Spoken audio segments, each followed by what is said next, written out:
Hello, you're very welcome to a Gauntlet Hangouts game. For those who don't know, the Gauntlet is a fantabulous community out on the internet who get together to play cool role-playing games, story games, indie games, OSR, PBTA, all that cool stuff. Check them out at the gauntlet-rpg.com. Links down below. They have a podcast network. They put out a zine, and they do Hangouts, which is where this game is scheduled. This game in particular is Spire by Grant Howitt and Christopher Taylor. So I don't know why I was confused with that. I have the book right here. I should have looked at there. Yeah, Grant Howitt and Christopher Taylor. Anyway, before we get into it, let's introduce our cool cast of players. Finally, all back together. Since the first session, I'll start with yourself, David. I'd say names, pronouns, and as always, thing you want to shout out, whether you're involved or not. So yourself, David. Hi, I'm David. I'm based in Sheffield in the UK. I use he/him pronouns. I will shout out as a double header here. There's a new Powered by the Apocalypse game launched on Kickstarter yesterday, I think, called Bite Me, which is by one of the people behind Lovecraft-esque. But it looks really interesting. It's about playing a pack of werewolves and all the funky inter-pack rivalries that go on. It looks really fun. And also, Rich Rogers has just interviewed the designer Becky Anderson on the Plus One Forward podcast, talking about that. So check both out. Fab. Links, anything that's plugged, links down below. Check them out. Up next, Diana, tell us about yourself.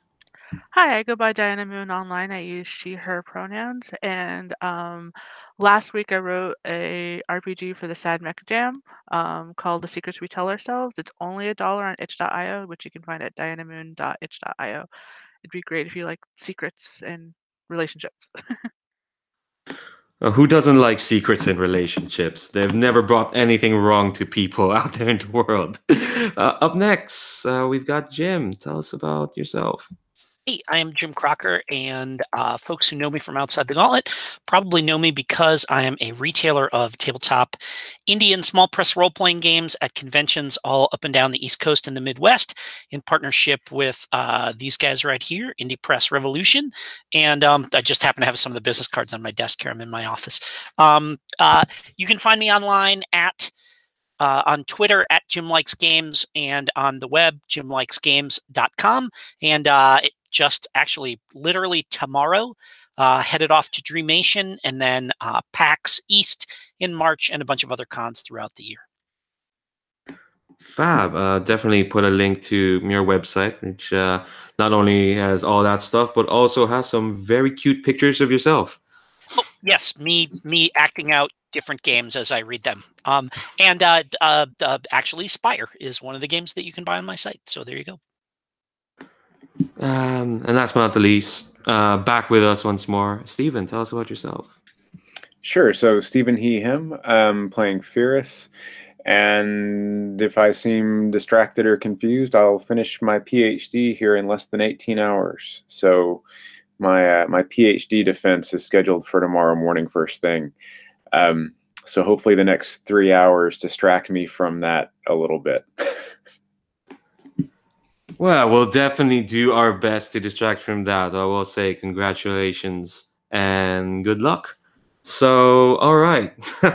So let the distraction commence. But before we get into that, we'll talk about our safety tools we have here in the Gauntlet, because we at the Gauntlet want to make sure that people playing are in a safe and comfortable environment. We're here primarily, as Steve mentioned, to distract ourselves, to have fun, and to explore interesting ideas and create cool stories. And we'd like to do that with minimum of fuss and the maximum of freedom and comfort. So we have a bunch of safety tools to make sure that people feel comfortable.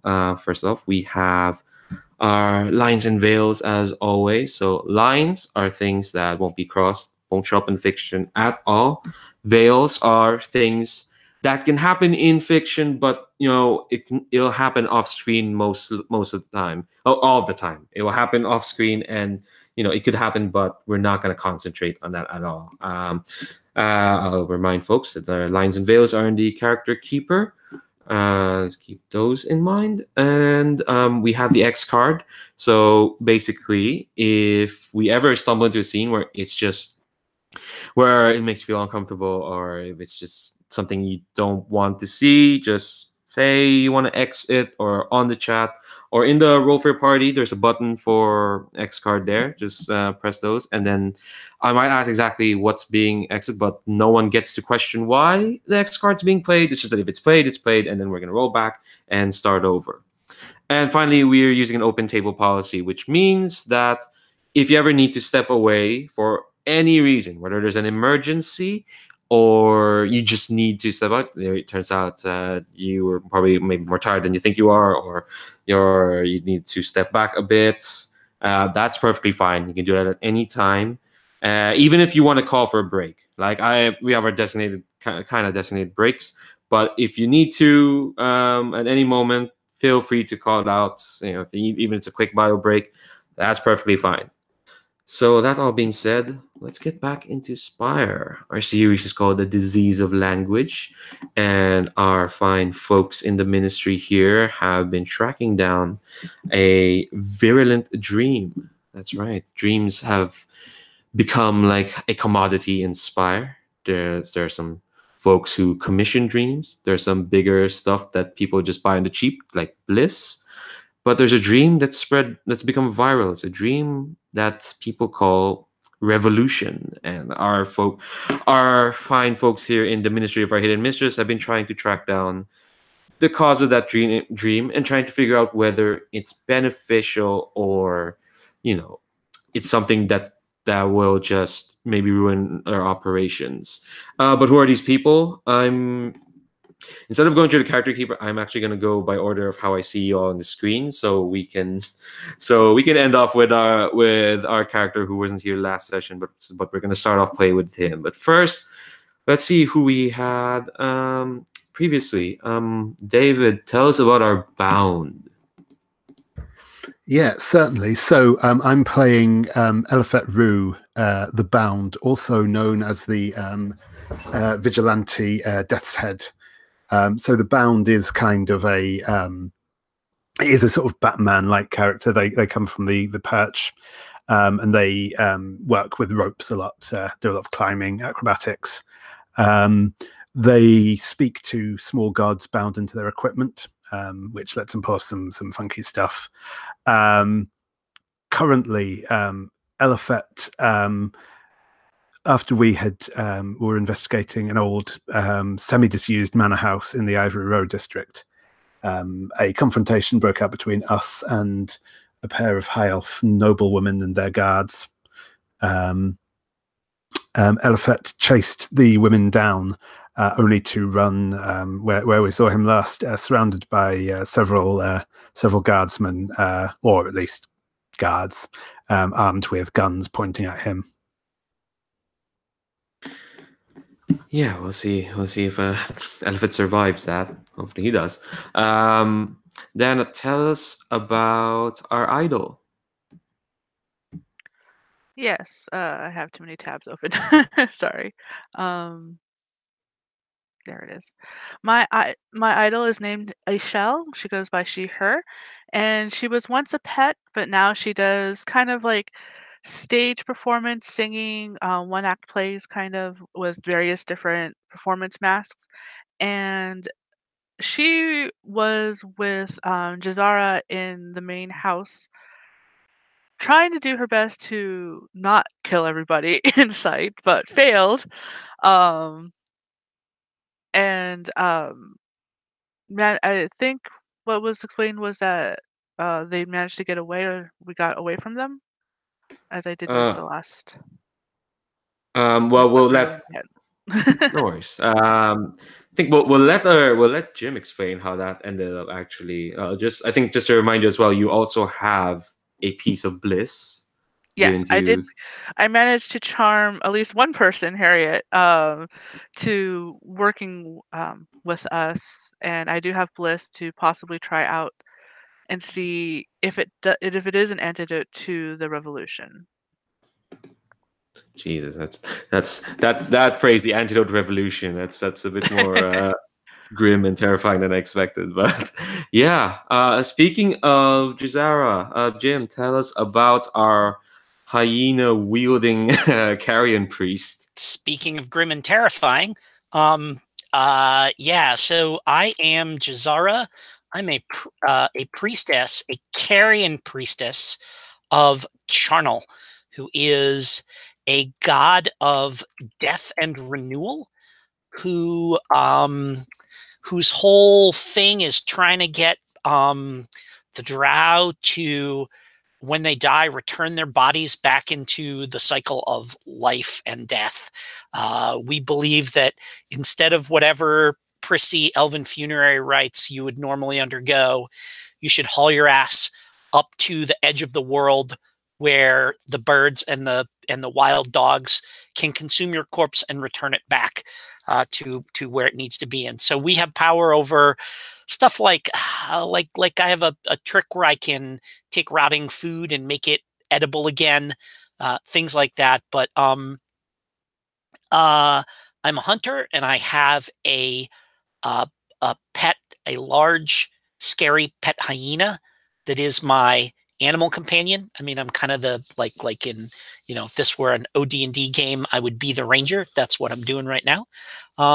But in our last game, we got tasked with going into this quarantine zone, and overheard a rich jerk talking about how upset he was that all his valuables were left behind in his mansion. So we offered to get some of them and bring them back to him. And he literally gave us the key to his house. So that was where we were when kind of the shitstorm started, and we busted up like a party that some other rich jerks that got left behind were having. And so that was where kind of the mayhem sort of happened. I hit a guard with my axe, and the other one fled, and the women ran screaming. But I think like kind of my recollection from how things ended last time was, at that point we pretty much had the run of the place and could cut down that tapestry that he had sent us for, and we were going to use that as a bargaining chip when we went to visit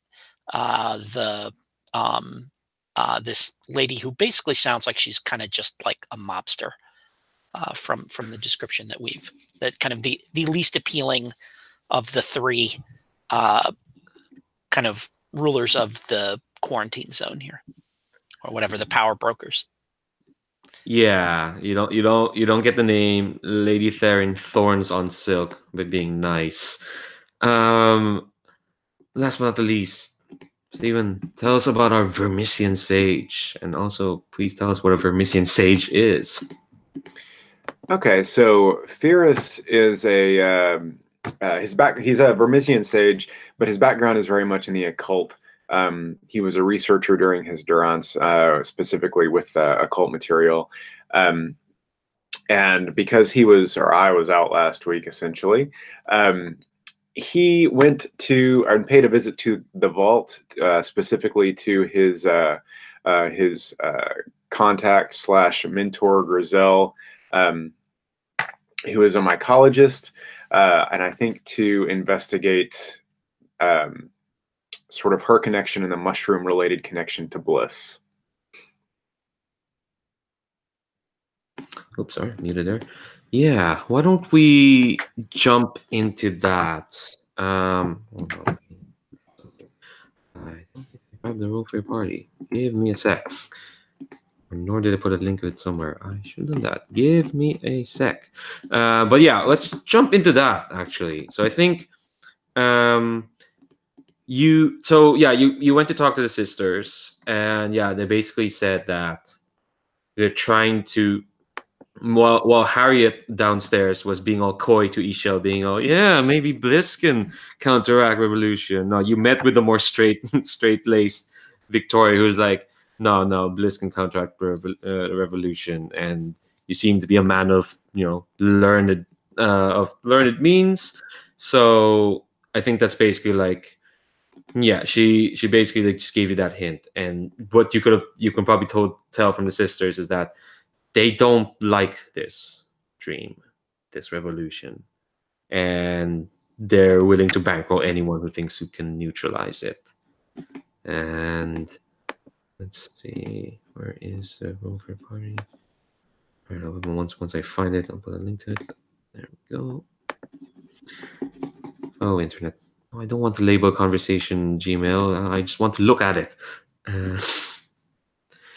Yeah, so let's jump into where are you doing? You're in the vault, I presume, right?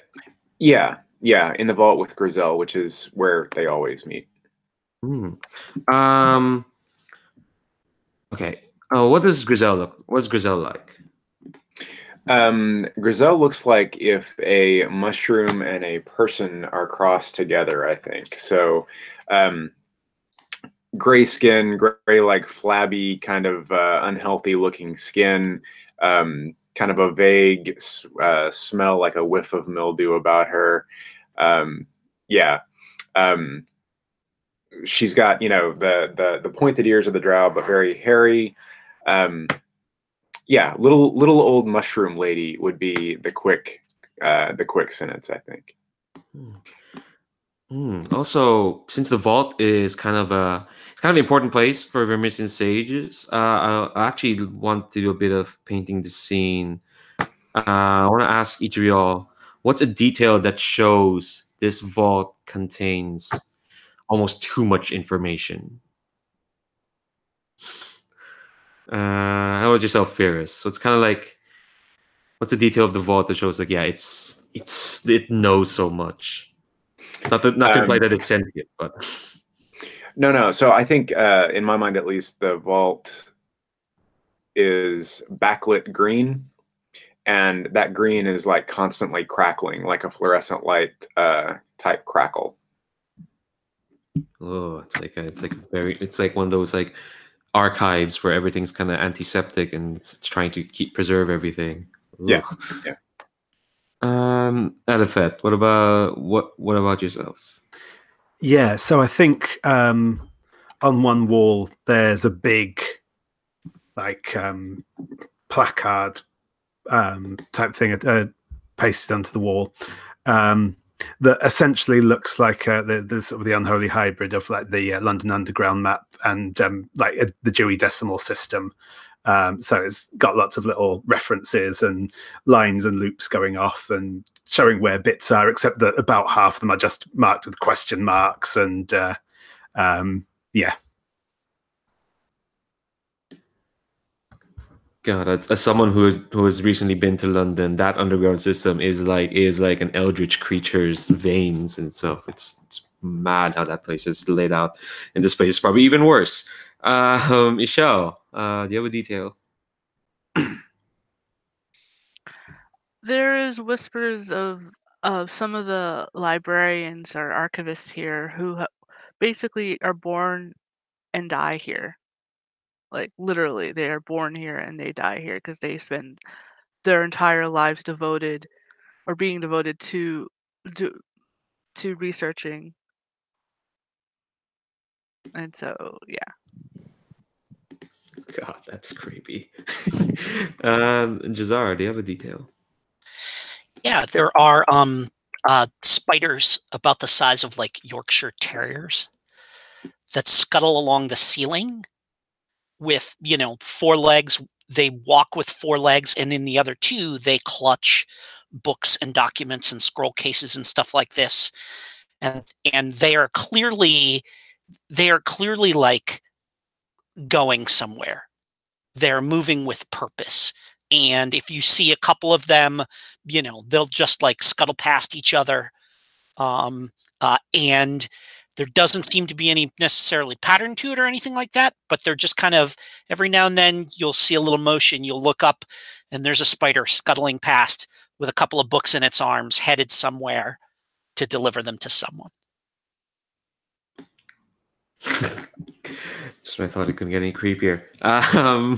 Okay, so let's say Phyrrus, you're probably meeting up. I think I'd say maybe in Griselle have like some sort of mutual, or I guess lab or office where the two of you work together. Or... She's got a study.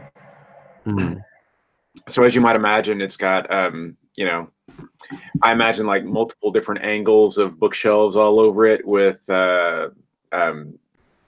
old books, a lot of mushrooms growing off the spines of the books and whatnot due to the damp, the pervasive damp. I think when you come to her, she's kind of like, oh, what have you brought me now, Phyrrus? What crazed project are you on this time? I only bring questions, as always. Do you ever get the answers you want, though? From you, occasionally. Well, I try. I can only do so much. What's your question this time? We've heard rumors of bliss. Do you know it? Bliss, bliss, bliss, bliss. And she's kind of rifling through her notes and whatnot, you know, throwing a book that side, and it's probably caught by a spider as it scuttles past. Whoa, can she eat a spider? I think she respects the spiders too much. They're useful. And then she finally takes out like a sheaf of like notes, which you could probably tell are, they look kind of new. It's like, yes, bliss. It's all new after all. This dream dealing business. I'd say very much, Phyrrus. It's new and interesting in a way that's kind of terrifying, if you don't mind me saying. It's like metaphysics synthesized into a drug, which in a way, it's amazing how people come up with these sort of things. Bliss is just the tip of the iceberg, Phyrrus, because, you know, a sense of contentment isn't that hard to figure out. Mushrooms, they're basically a key component of that. But to distill the essence of what keeps you happy into a dream, that's a process that's altogether a bit more complicated. And I only know so many people who can do that and reverse engineer it. You're telling me you're chasing after highs now, Phyrrus? Not for myself, just general curiosity, as always. And who might these people be that would be capable of doing this? You're looking He sort of rubs down the front of his robes and looks about the inside of her office with a certain amount of disgust on his face. It's damp and smells like rot. I think she raises an eyebrow at that. She's like, do you care to add yourself to that list? Maybe. Well, it'll be a fairly exclusive list. But like I said, it's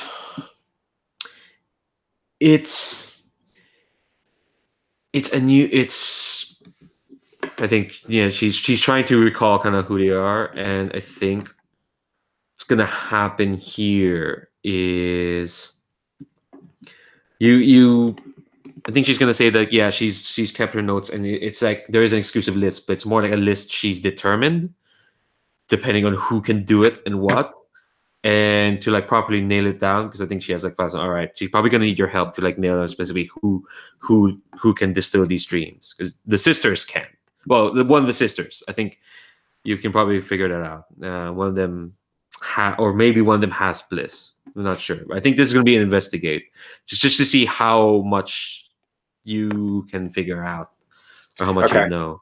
Okay, so that's a straight 2d10 roll, we decided? Yeah, I think, yeah. Okay. 3 and a 10. Ooh, 10 is it's a critical success.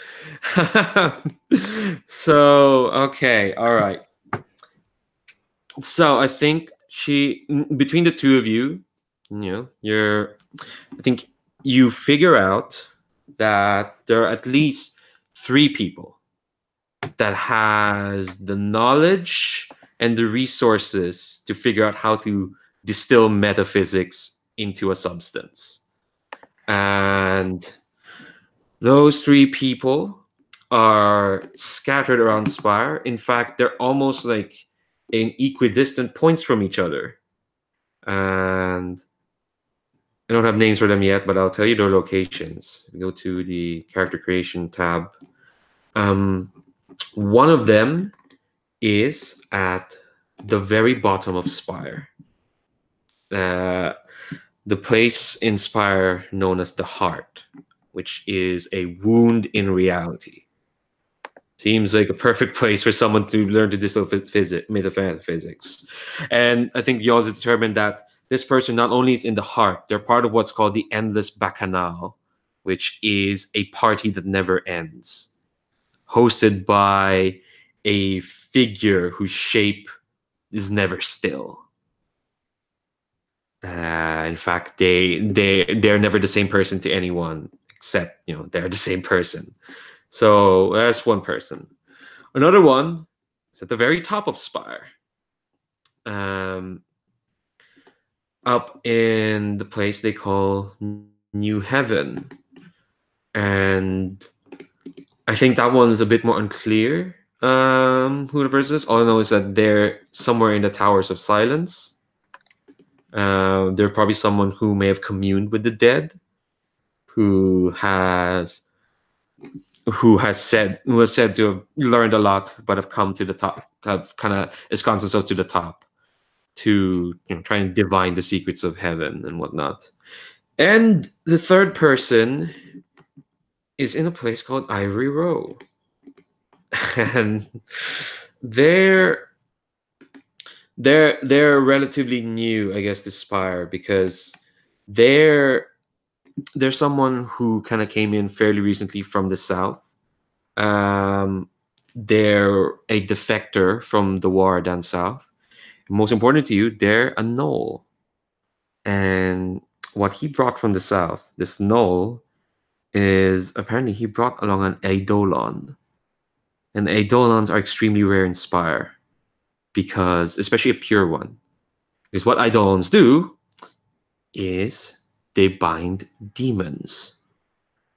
And this gnoll is fairly prized, or like fairly important to people, because eidolons are hard to make if you're not a gnoll, or if you don't know stuff from gnoll place. They're either like ancient artifacts, barely keeping together, or cobbled together devices. But this gnoll is said to have like a pristine eidolon, and he's kind of been. He is. Apparently he came in at the behest of one of the 3 who rule Ivory Row. Not sure which of the 3, but you know that he's there at Ivory Row, this gnoll. And I think once you kind of piece it all together, Grizel is kind of like, well, these people certainly are of interest. I'm worried for you, Phyrrus. I'm worried you're chasing down something that can swallow you up. Well, your concern is appreciated, but not warranted in this case. I'll be fine. And he continues to look around suspiciously in her study at the scuttling spiders. I think you can hear them, but you can just hear them. I think, she kind of raised an eyebrow, and she's like, Phyrrus, I've taught you as much as I can, But discretion, that's something you'll have to learn for yourself, I guess. If you say you're fine, well, you'll only be as fine as you believe you are until you aren't. But when the time comes and you aren't, I'll still be here. He backs away and then gives a deferential bow and then turns on his heel and walks away. I think I think it'd be cool if he like walks to a like a portal, like a what's the word? My words are gone. The cover thing where you like unscrew the top and then pop it open, one of those doors, and then just like leaned headfirst into it, and then in someone else's scene, he'll just pop up all of a sudden out of a door or a gap. Okay, so that sounds like a good time to cut to our other friends, and you can decide which one you want to pop into. Let's see, which is more fun. You know what? Let's not keep Elifet waiting. let's resolve and see if he survives. Okay, I'll just ask you one thing, Elifet. So, okay, you've got five folks, five of those city guard, but in like not in the city guard armor, but in mismatched, kind of like cobbled together armor. But they've got those impassive iron faces. You've got 5 guns on you, and 2 Elfir noblewomen cackling as you caught dead to rights. What do you do? I'm going to sort of do that pause for a moment and say, well, we seem to be at something of an impasse here. Go on. I probably can't take all of you out before at least one of you gets a shot off. But as soon as you fire your guns, my backup will know I'm in trouble. So I suggest we both go on our way, and yeah. I think one of the noble women, the one with the glass mask, should have a name by now.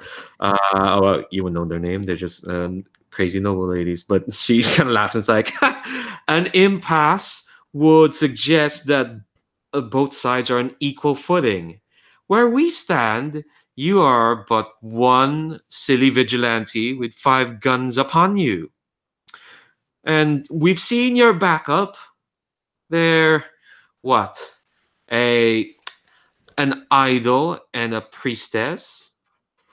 What can they do against the might of Lady Theryn? Oh, no, my dear, you misunderstand. My backup is quite different. You won't see them until, well, it's rather too late. And for a moment, his eyes are just going to flick up to the top of the cathedral behind her, just briefly, and then back down to. And what I want to do here is attempt to basically make a deceive check to distract the guards and get away. Yeah, no, that's perfect. That's perfectly fine. So I think that's deceive, and you're in high society. You are in Ivory Row, and you have that. So excellent. That puts me at 3 dice then.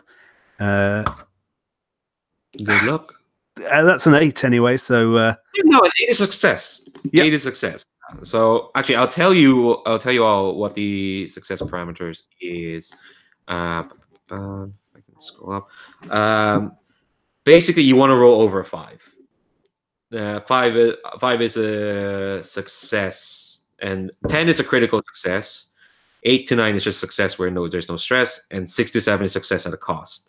Anything below that is a failure. So 8 is good. 8 is quite good. Excellent.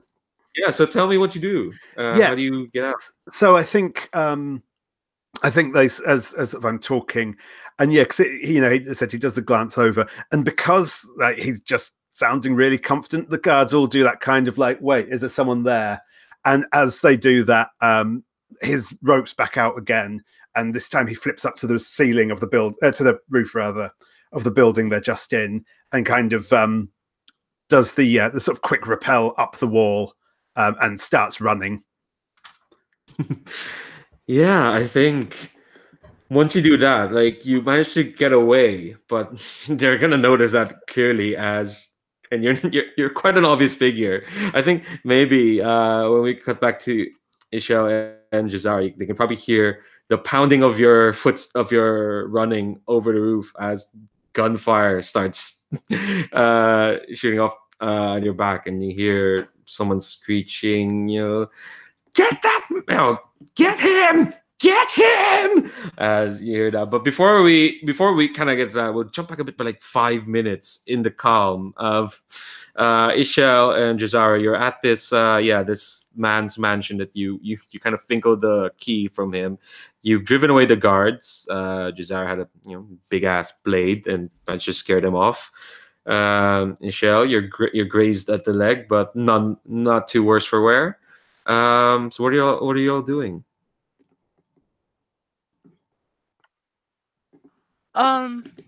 Assessing that I'm not, bleeding and leaving a trail everywhere, I get up and I think Jez'zara was going to go and get the tapestry, right?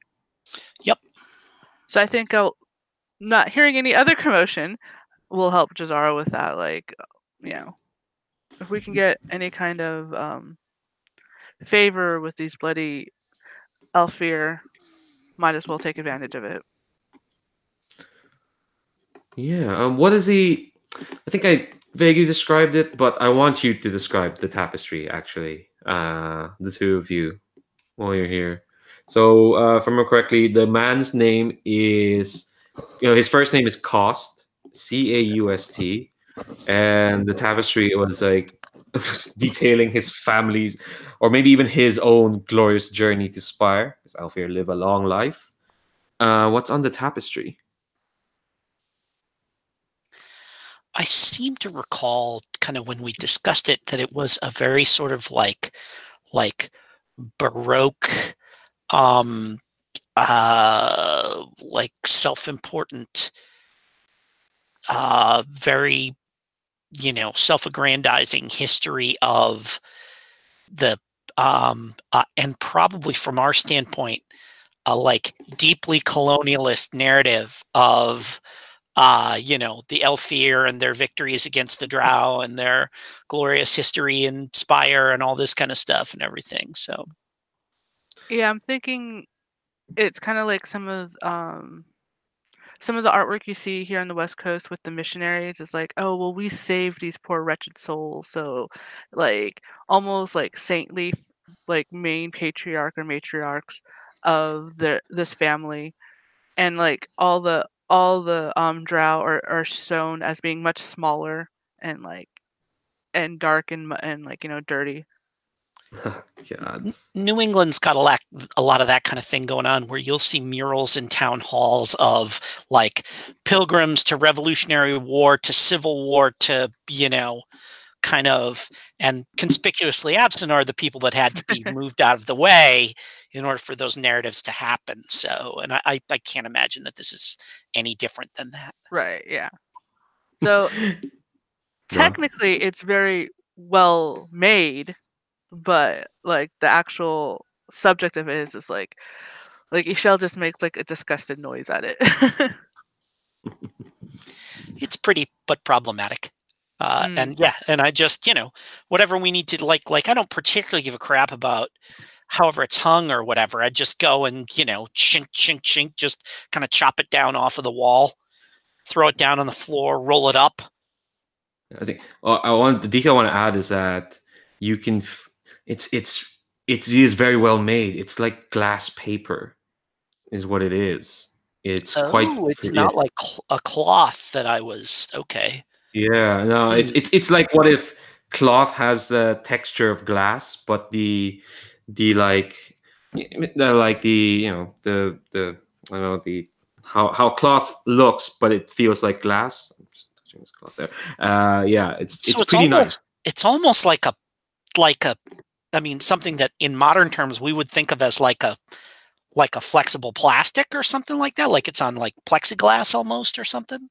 Yeah, but it doesn't feel as cheap as plastic. It feels like, it feels like if you rolled up a stained glass window. The silks of plastic. Okay, but it can be rolled up and carried along. Yeah. Yeah. Okay, then I roll it up, and whatever I need to do, if I sling it over my shoulder and lug it, then I'll sling it over my shoulder and lug it. Yeah, I think when you exit out the house, the two of you, that's when you hear. Actually, once you hold it up, that's when you hear the pounding of footsteps as Elifet is running up the stairs. Actually, I kind of want Phyrrus to pop up here as well. Let's just make this even more chaotic. Yeah, I think that's all right.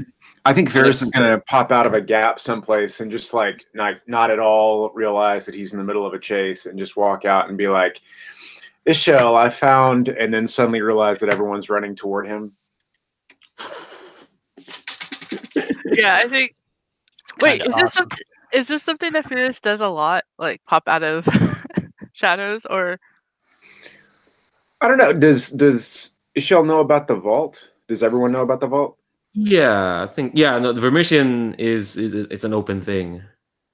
Okay. Then yeah, I think so.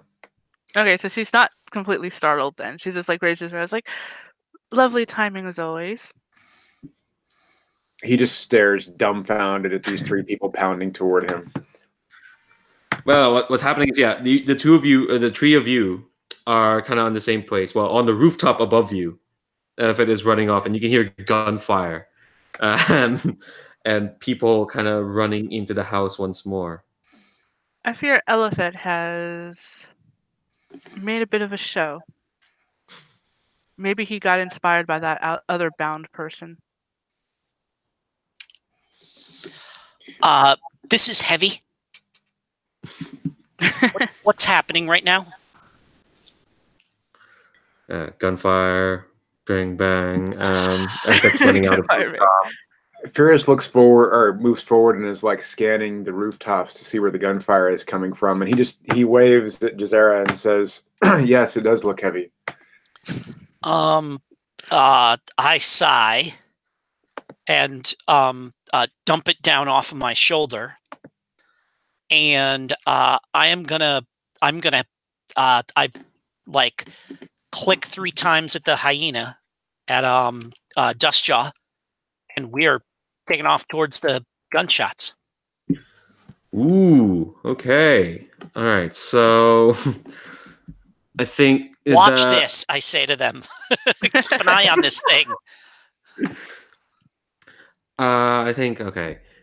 So the Duskgrin is leading kind of towards the back where Elifet ran off to, but confusing enough, I think Duskgrin kind of stops in the middle. It's like, and then starts going back towards your way. Meanwhile, Elifet, as you're running, you see that the city guard, those guardsmen, have managed to clamber up on the rooftop.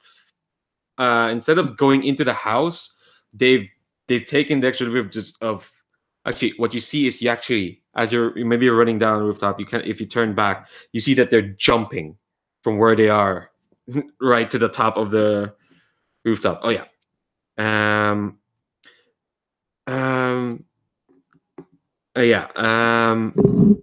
You probably see that. Let's go back to Jez'zara for a bit. And so you're looking for the guards. I think you don't need to roll for that because you can hear the pounding of it. It's simple enough. It's not a big mystery. So you can hear, first you heard like maybe the pounding of one pair of footsteps, and now you hear the pounding of like 5 more as they're running and shooting at Elifet. Let's cut the Elifet back for a bit. So what's up, buddy? What do you... Yeah, so I think I'm going to so just run along the roof for a bit. I'll probably at some point like hop over onto the other side of the pointy bit. There's a more technical word than that. I'm going to essentially try and get back to where my companions were previously. Okay. And try not to get shot. Okay, give me a pursue roll. Oh, no, actually no, you're being pursued. But I think that counts for both. That's right, and I believe you're still in Ivory Row. So heist.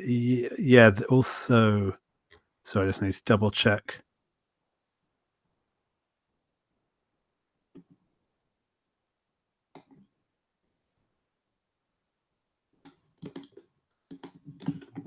Okay, no. So I think that was a move I didn't take. I thought it was when I got mastery when I was running away from superior numbers, but I think that's one I didn't take. So yes, I will. Yeah, I think that's 3d10. That's 3 4s. Oh dear! Wow! Wow! Look at all those 4s. Holy crap! Can we add Okay. them up? No. This is a dice pool, so you just take the highest. Oh God! All right, let's go back to. Oh, you poor dear. Okay, so what's gonna happen is, yeah, you're trying to get back to where everyone is, right? I think, but the thing is, what's gonna happen is, yeah, that's gonna happen. I think you kind of figured they're probably still where they are. So what's gonna happen is, after you kind of vault through a bunch of windows and doors, you kind of suddenly land in front of Jez'zara and Dustgrin. Do you have a cool one-liner you want to say? I think I've attracted a little attention. Yeah, because what's gonna happen is, oh yeah, superior 3-point landing. But yeah, what's gonna happen is, yeah, you can hear the pounding, and yeah, you've not gotten away from them. You've kind of led them towards all of you. As the 4 you kind of get together. So they're it's a whole bunch of them, right? Yeah, there's 5 of them. Okay. And hold on. And we're right outside. I At this point? think you're at the foyer. Yeah. Just at the foyer of the building. That's where you got the tapestry. Okay. So I would like to use my core ability, Life and Soul of the Party. Oh, hold on. Before you do that, I need to roll stress for Death's Head. This is gonna go against your shadow, and I say it's a D6. Can you roll me a D6? Would you kindly? That's a 4. 4. Well, thankfully your resist is 3, so we only get 1. Oh no, sorry, by accident. 13. Then I'll roll this. Okay, you're still grabbed. Okay, so Ixel, you're gonna. So you do that one-liner. Well, Elifet does one-liner, and you're gonna throw a party. Yes.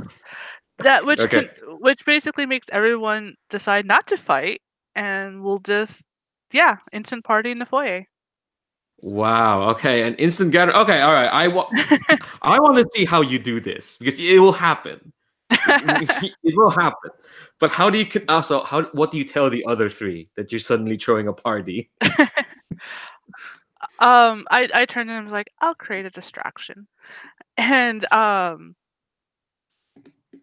think what I pull out from where I always keep at least 1 or 2 performance masks, because you never know when you're going to be asked to entertain, and slip one on, and it's one that has like it's a full mask, but it has a bit of a hole in it near the mouth. But what it does, it causes like for my voice to what's the word, amplify, and I immediately just start singing almost like in an operatic tone. But it's kind of like the Fifth Element operatic tone, so it's not like, somber. It's very like, it starts off slow and then it gets like very like energized. And it just pretty much inspires everybody to like, oh, why fight? It's like, let's just enjoy life and everything. And I start moving around, like picking up like random things, because I'm sure this particular mansion has full of like knickknacks to show off their prosperity and bullshit like that, and just start like toying with it, like if there's any fabrics, wrap it around and just be the entertainment of this sudden party where everyone feels like, yeah, let's dance, let's get some food and just hang out. Yeah, I think when you sing that, not only does like the guards kind of like stop and get swept up, but like the thing is, it looked empty, Ivory Row, when you're all coming in, but you know it's only empty out in the streets. You need a call to action to bring the people out. So yeah, I think people are just gonna start streaming in, and they're a ragtag bunch, which is weird because Ivory Row is kind of like a place for Elfir who've dried out. But you know, there's a lot of like drow. There's the hidden that your vigilante best friend mentioned in the previous session. They're kind of like you know, people who live who squat in these mansions. They kind of look a bit disheveled. There's other Alfir who are kind of been trapped on the other side of the quarantine, and yeah, they just flood in. The rest of you, how do you kind of react to this sudden party? What's happening? So yeah, I think as people start to sort of flood in from outside, Death's Head is going to duck around a corner, and his mask will sort of fold back up again, and he'll shrug his cloak back and pull up his hood, and he'll just kind of merge in with the group of people coming in, and he's acquired a bottle of drink from somewhere. And he's going to start, mingling in with the party. Well, the other two of you, the more sagely and priestly ones. So this is for Phyrrus. This is like worse than being shot at. Like parties are not his thing. So plus, once again, it like puts Ixel at like center stage, like away from him and getting attention from everyone else. So I think he like fades into one of the back corners as quickly as possible with like a scroll sort of up in front of his face and like shrinks down.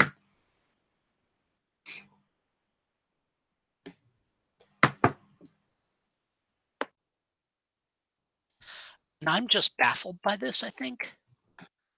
That one moment everything was, and like this is like I don't think I'm intimidated or frightened. I'm just confused. You say I'm going to distract them, and I think that maybe there's going to be some kind of like that this is a momentary distraction to give us an advantage. But no, it's actually you're going to change the whole like the way the world is right now.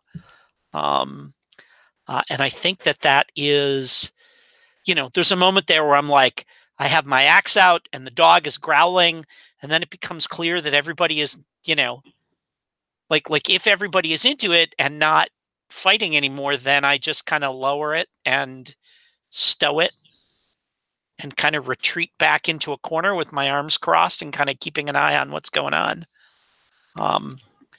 Because this, as neat as this is, I'm convinced that this is like that. I'm pretty sure that Ixel's going to get murdered the second one of these jerks figures out that this is a ruse. Ooh, speaking of jerks, those guardsmen do come in, and they've got kind of their guns around. But when they come into the party, they're baffled enough. Like suddenly there's a party here. The quarry is gone. Even though you've got those two stoic folks there, just kind of slinking to the background, looking after it. And the hyenas there. Duskrin's probably really confused by all this sudden noise. And there are people giving you a wide berth. I think, what you want is going to happen because the party's here and everyone's confused and whatnot. And I think what's going to happen is those four of those guards kind of stand at the periphery as everyone's mingling this foyer. I assume the tapestry's still with you, Jez'zara, so they won't get trampled or anything. And one of the guards walks to the back of the house and brings back those two noble ladies who just look thoroughly confused. And the guardsman's like, yeah, so we just walked into a party that's happening. And one of them's like, what? But this was meant to be our private our private, and it's like, and the one who doesn't have a glass mask, but the glass mask is like, no worries, my dear, no worries. It's still, we'll find that accursed vigilante soon enough. And she kind of raised her voice, and it's kind of like, who's responsible for this gathering? And I think like when there's enough of like a lull in whatever song I'm currently like singing, I stop and I give like a glance towards the others, like even though I'm wearing a mask, I'm thinking you guys were supposed to like run away, kind of thing, which they didn't. And I turned to the two ladies. I was like, my humble apologies. I saw some people around. I saw a beautiful uh, venue, and I just was felt inspired. Is this your humble your grand commode? Oh, it's the lady in the glass mask kind of tilts her head, and it's like, oh, my dear, you must be new to Ivory Row. This is everyone's commode. As soon as the revolution shall sing the Spire to waking. But this is just the first. This is everyone's. But I must say, to pull this gathering from out of nowhere, you must be terribly skilled. Why, thank you. I do try. And if you've come to Ivory Row, you must be interested in what we are making here. And her companion's just like, you don't think you are you just gonna invite anyone in? I mean, invites to the Lady Theryn's court is highly precious. I mean, we haven't brought anyone in since that Noel came along and just started talking about nonsense about demons. And the guy's like, shush, shush, it's my invite, and I have the right to extend it to anyone I want. And she turns to you, Ixel, and she's like, my dear, you seem to be a woman of phenomenal command. I'm sure you would be interested in treating with the Lady Theryn Thorns-On-Silk. Of course. I have heard of her before, and only good things, of course. Might I also extend this invitation to a couple of my companions? Oh, the way Lady Theryn's rule works is that would be there would need to be a boon coming from yourself, and that could be a sort of heirloom from, actually, there's still a few places here that's not been picked apart, and Lady Theryn especially loves purloined heirlooms from the Alfir. I'm sure something like that would not be beyond your abilities. If you can bring Wump.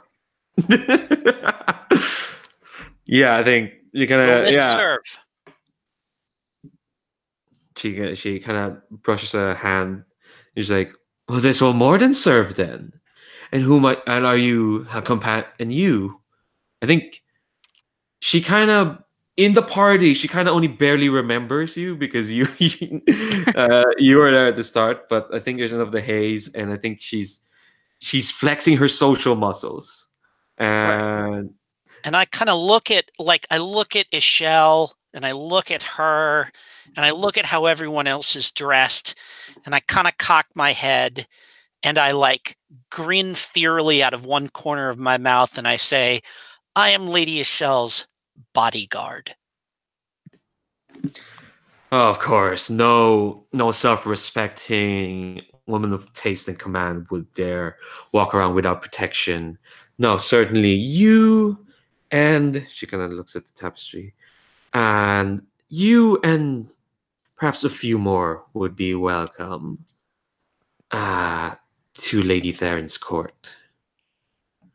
Thank I you. do hope I'm very honored by this. her lady companion is fuming. You can't tell from the mask, but it totally is. There's like totally smoke. is. Yeah, I can already feel the smoke.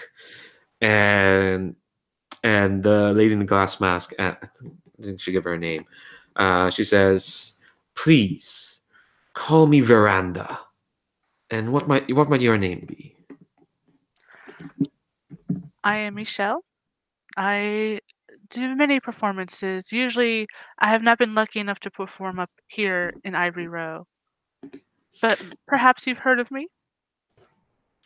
Um, the the companion scoffs. Is like I think she clearly knows who you are when she's trying to. They're like, what is? We've never heard. And it's like, shush, shush. Well, we'd be glad. Well, Lady Theryn would be glad to have you, Michelle. You and your companions. I'm sure we have much to discuss. She kind of bows, clicks her hands, clicks her fingers, and the 5 guards can stand to attention. And she's like, um, the invitation is for whenever you can. You'll find that the Lady Theron holds a rather open court. Well, I see no time like the present. I turn and look towards where Phyrrus and Elifet are, and like give like a nod, like time to come, like with kind of thing. Oh, I kind of want to cut to Elifet to see him enjoying himself. Very much. No, he's a professional. He's not gonna do that. Or is he?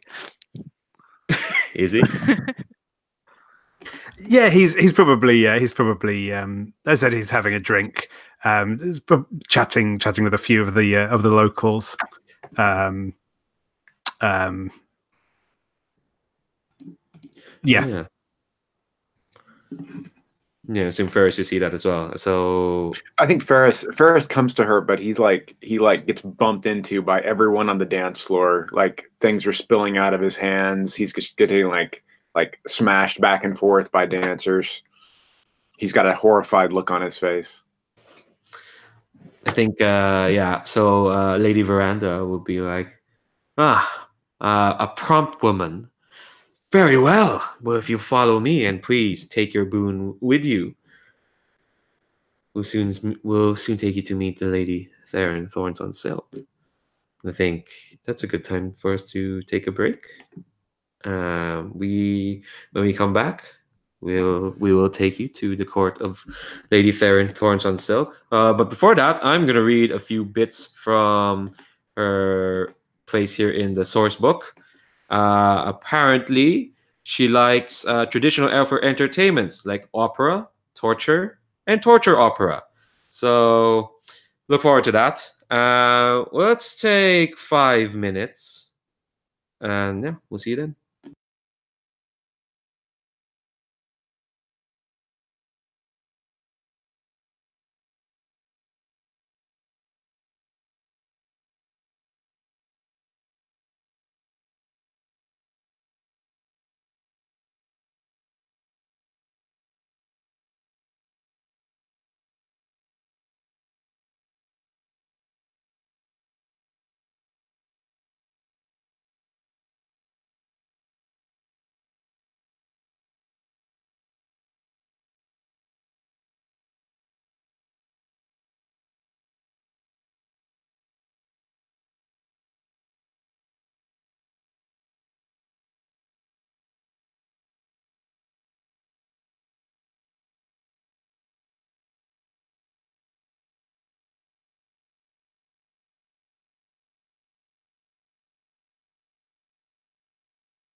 No, Feck accidentally opened Photoshop again.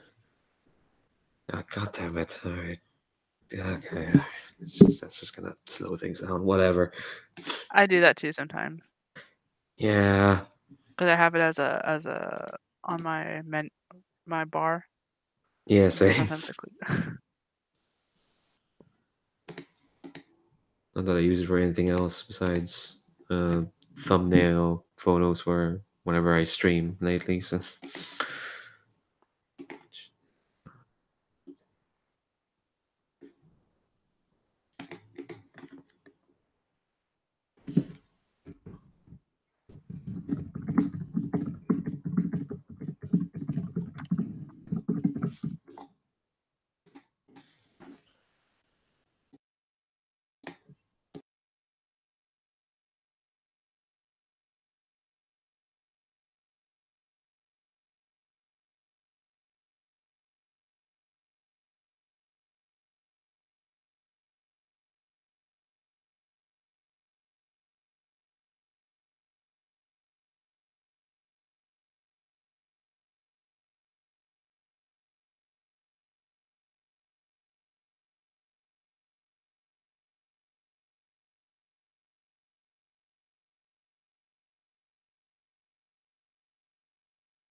I'll shoot Jim a message. Hang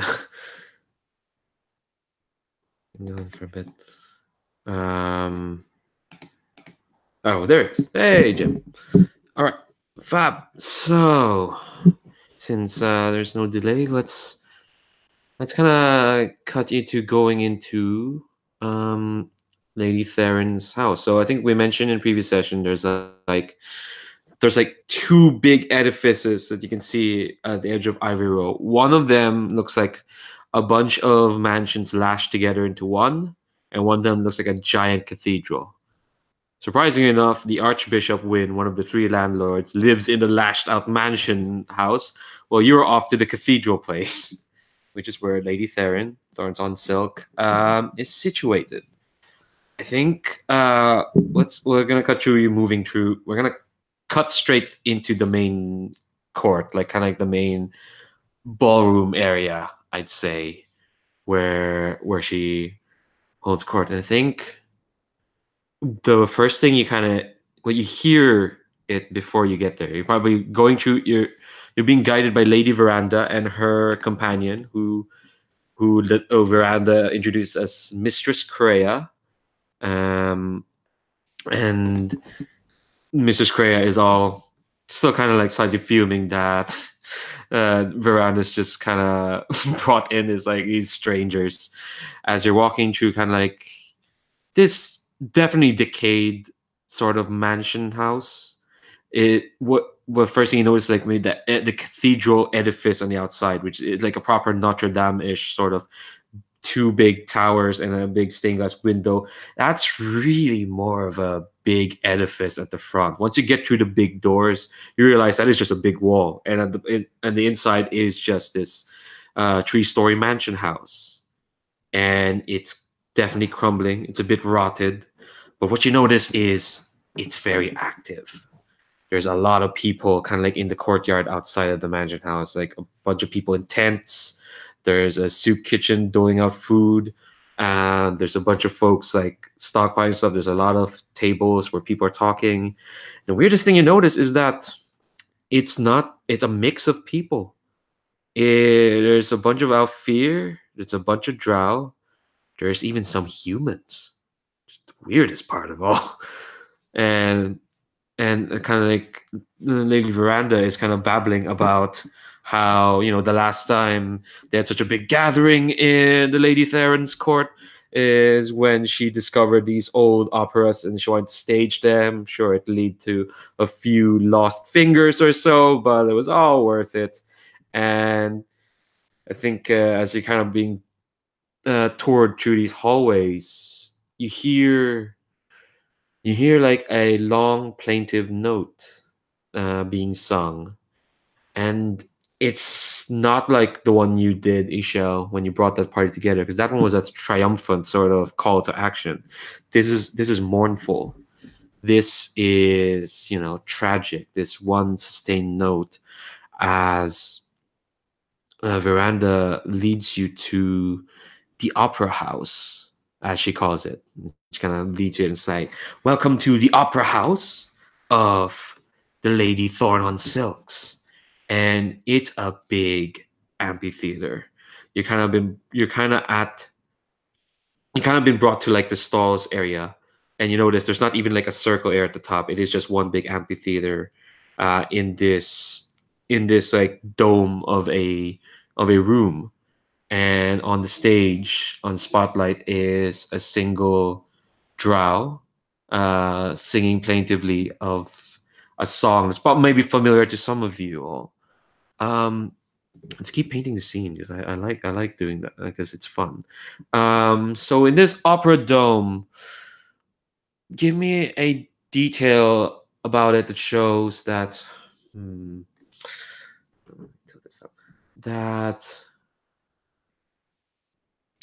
that it used to be full of life. Let's focus on the decay of it all. What's the detail you notice that shows that it used to be popular? Start with the order of the character keeper. Elifet, do you have a detail?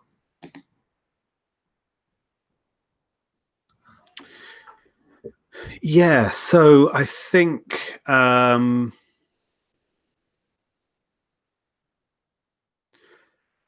aside from just the sheer sort of size of the place, I think that there are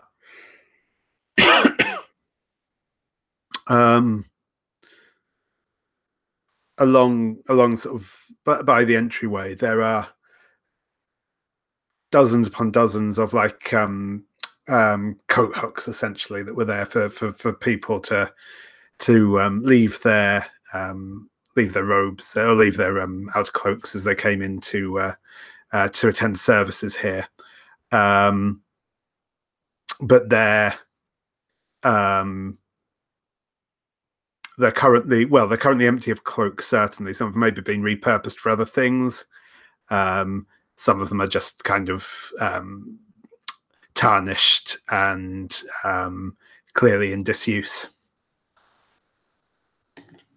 All right, Phyrrus, what do you notice? So we're in like the main performance area, right? Yeah. I think all around the walls there are slots for lamps that ran on oil. So there are like generations worth of carbon buildup on the wall up above those lamps, where you can just see that this place has been in use for a long time. So layers on layers, layers that can't be cleaned off anymore, that have permanently stained the walls. And I think that actually is like the dominant smell in the area as well, is that that like kind of tallow burning scent, the scent of kind of like burned candles, burned fat candles. That's sad. Ixel. So you know how in most auditoriums or anything you have special either foam or wood in certain shapes to help the acoustics? Instead, what they had done was they had found species of plants that did the same thing. And so back in its heyday, the like certain parts of the walls and the stage were just adorned with these beautiful, lush plants and flowers that would help with the acoustics.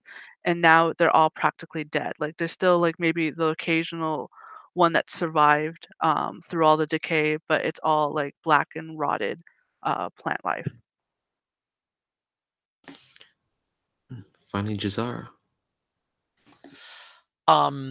If it is a performance space with like, I mean, you said an opera, so it's got like a stage with a proscenium and seats and stuff like this.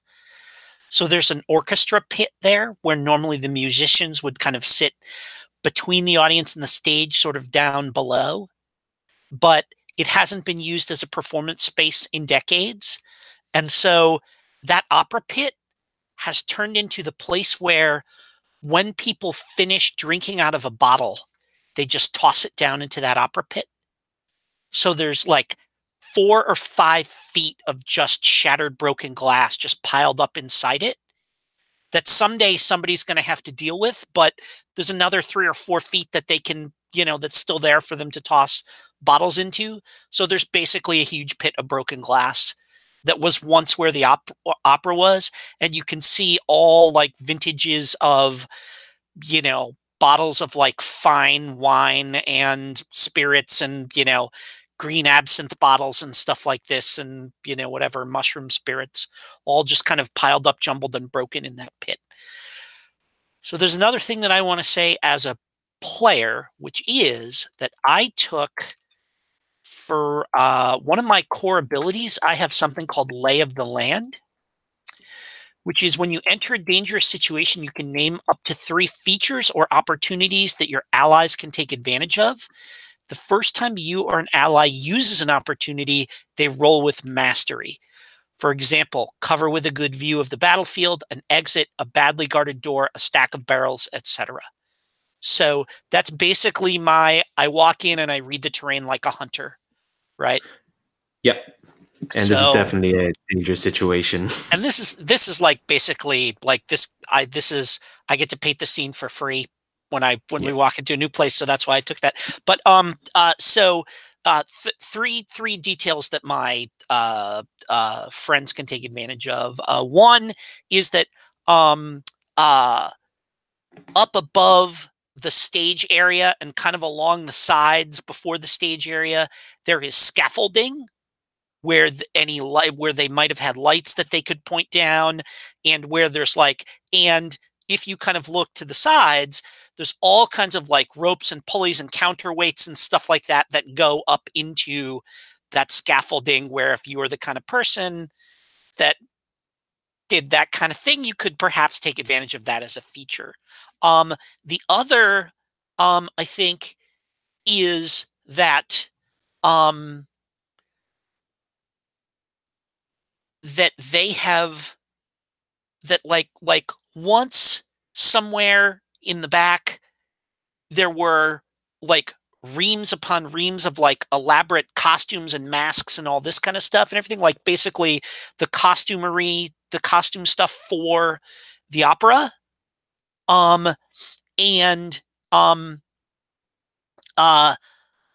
They've sort of hauled it all out and it's just like lined up in racks along one wall.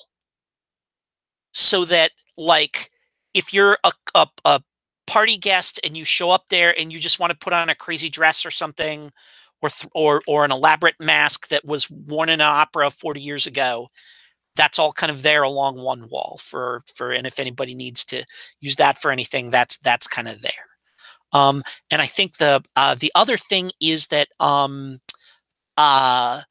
just outside, like in the lobby, maybe not in the lobby, actually, like kind of just when you walk through the doors, kind of at what would be like the top of the house, like the back of the house, there is a long bar that runs along one wall. That was once, where they served whatever, wine and stuff to patrons and everything, and is still a bar, but it's it's basically the bar where our hostess has all the liquor and serves everybody and stuff like that. But there's all kinds of, like probably flammable, certainly if you can, break a bottle and stick it in someone's face, but there's a bar filled with exotic liquor kind of along the wall just as you kind of come in. If you were to like look to the right, there's a bunch of people getting hammered there. And so, again, mechanically, that means the first time anybody takes advantage of one of those kind of terrain features that I built in, whatever it is you do, you roll with mastery because you're taking advantage of the lay of the land. That is fab. Yeah, and I was gonna add that. Yeah, you could have. Yeah, any detail. Like if you could have said like a specific person was there, would have been fine. That's part of the purview of the move. Because these moves are ridiculous. All right, so yeah, when you all enter, this note kind of ends, and there's this drow lady's singing this sad aria. But before it could even end, you hear like this very enthusiastic clapping as this like kind of high, aged, tired voice just goes, "Bravo, bravo, bravo, bravissimo!" Before the performance even ended, as this quite tall woman stands up, and all you can see at the front is like the back of her mask has like kind of like feathers poking outwards, and she's clapping as she stands up really hard, and you notice like there's a scattering of some other noble Alfir who are clapping not as enthusiastically as this woman is. And the drow looks confused at the front. She doesn't know what to stop singing or whatnot until this woman goes, all right, it's time for your 10-minute break. Come on, you need to prepare for your next performance. Take 10 now. That's the only 10 you'll get soon enough. As the drow kind of stops mid song, as Lady Veranda guides you down the aisle towards this woman, and she kind of turns around. She's wearing this like blue velvet dress that's hanging loosely off her. She looks like she's quite bony. I think you can tell her figure is gangly and like sticks and bones. Feels like it's not that she's underfed. It's just that it looks like she's sharp. Like if she moves, she'll cut you. And when she turns on, you see that her mask is like a small like raven's mask. It's like there's a small beak, and it's got these like angry like jagged eyes, and it looks like it's made of shards of obsidian, kind of all pressed together. But they're not like small granules. They look like points, as they look like thorns. Is actually the most important thing to say. And she kind of turns and sees you motley crew, and she's like, "Oh, dearest Veranda, what have you brought for me this time?" those invites are quite precious, and I'm sure you wouldn't invite any old hat to my mansion. Oh, one more detail I forgot to add.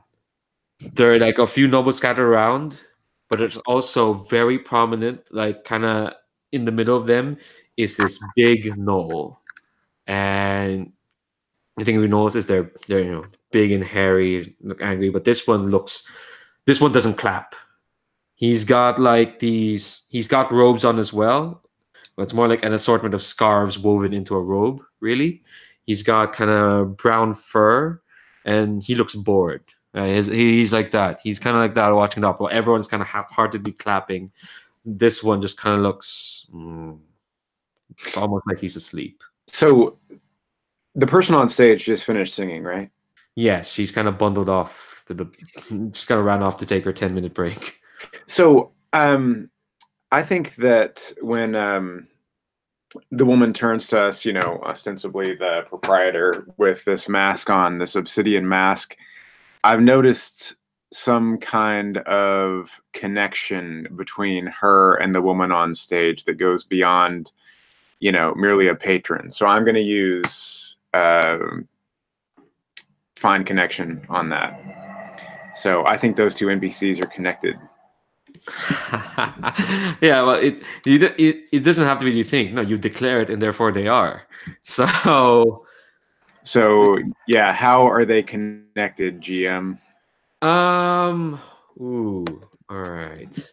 So how they're connected is, I think you notice that this isn't just like, because when you see the drought, she looks disheveled. She's got what looks like a servant shift on, and she looks like, she looks like she shouldn't be singing. She looks like someone who, worked at a scullery, and worked as a maid of some sort. But you do notice that, like, I think on the walls as well, there are some faded posters of of some operas that you probably know because you've hung out at Ixel quite a bit. That these kind of operas, these plays, they've not been staged for a long time. They've only ever been or ever. Maybe they're very obscure because you know enough about maybe popular operas, but not this one. And I think probably what you probably can tell is that this drow singer, even though she looks like just a maid, she's on these posters. She's kind of almost on retainer. It's almost like she's on a durance, but a durance that's lasted way longer than it should have. This isn't just like someone that the Lady Theryn, who this woman in the mask is, you can probably tell. This isn't anyone who you just plucked out and you're a singer, I hired you. No, this is someone she's kept on her employ for longer than what the duration should be. Yeah, and so the Lady Theryn turns to you and it's like, yeah. So what have you brought? And Veranda's kind of like, oh, I brought a most exquisite idol and a boon to bring her companions along. And she kind of gestures at who's carrying the tapestry. Oh yeah, she gestures at you, Jez'zara, to kind of present the tapestry.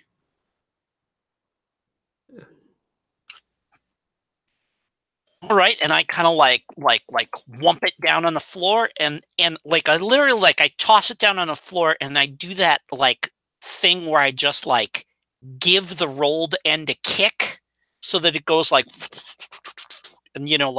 unrolls across the floor in front of her. She sees that and she recognizes it immediately. She just goes, she pulls off this weird, she laughs in this weird noble woman sort of laugh. Don't make me do that again.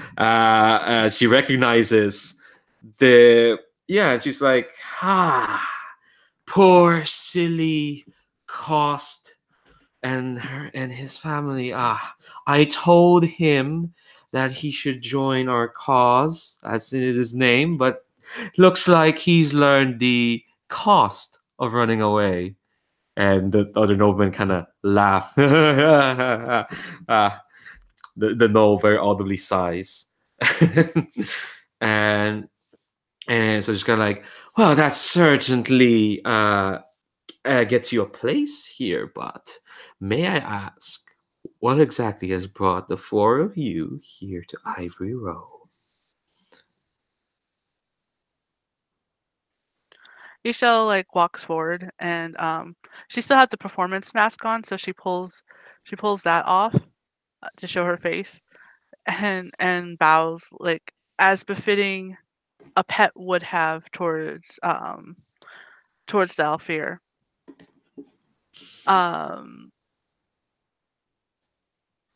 And she stays like bowed a little bit longer than necessary before standing up again, and says, "We are here because we have heard you have the most exquisite of dreams." Oh, dreams, dreams, dreams. And not just the petty ones that come and go. No, the dreams that we impose on the world. Yes, you're quite right. But let me correct you on one thing, my dear. There are many dreams. There's only one that's it could be called exquisite. Anyone can dream of bliss. Anyone can dream of fear. But here, we dream of freedom. Here, we dream of revolution. Do we not? And the nobles again go, we dream of the song that will sing, we dream of the revolution that shall sing the Spire to waking. And the noble sighs again. And Lady Theryn's like, yes, exactly. That's what we're here for. Pray tell, have you caught this dream then, my dear? I have only caught wind of it. I've never actually had that particular dream. Though, if I may be bold to ask, my lady, what does one of Alfir need to dream of? You have all the freedom you could ever desire. Oh, spoken like one who knows not of the Alfir's plight. Ah, my dear, we may seem like we have everything within our fingertips, but even that comes with shackles. That comes with so many responsibilities. We have to answer to our gods. We have to answer to our families. 'Tis the shackle of privilege, my dear. Sometimes we are fit into confines we would rather break out of. And now that we have dreamed a chance to break out of it, I had myself a thought. Why not share in the breaking of these shackles? Why must we be the only ones to benefit from bringing down the order of Spire bit by bit? Why not share it with the rest of you? With the rest of everyone else? That's my dream. That's what we believe the dream of revolution to be. She kind of leans closer at all of you and she looks down, much like a bird surveying her prey. Have you not had a whiff of it yet?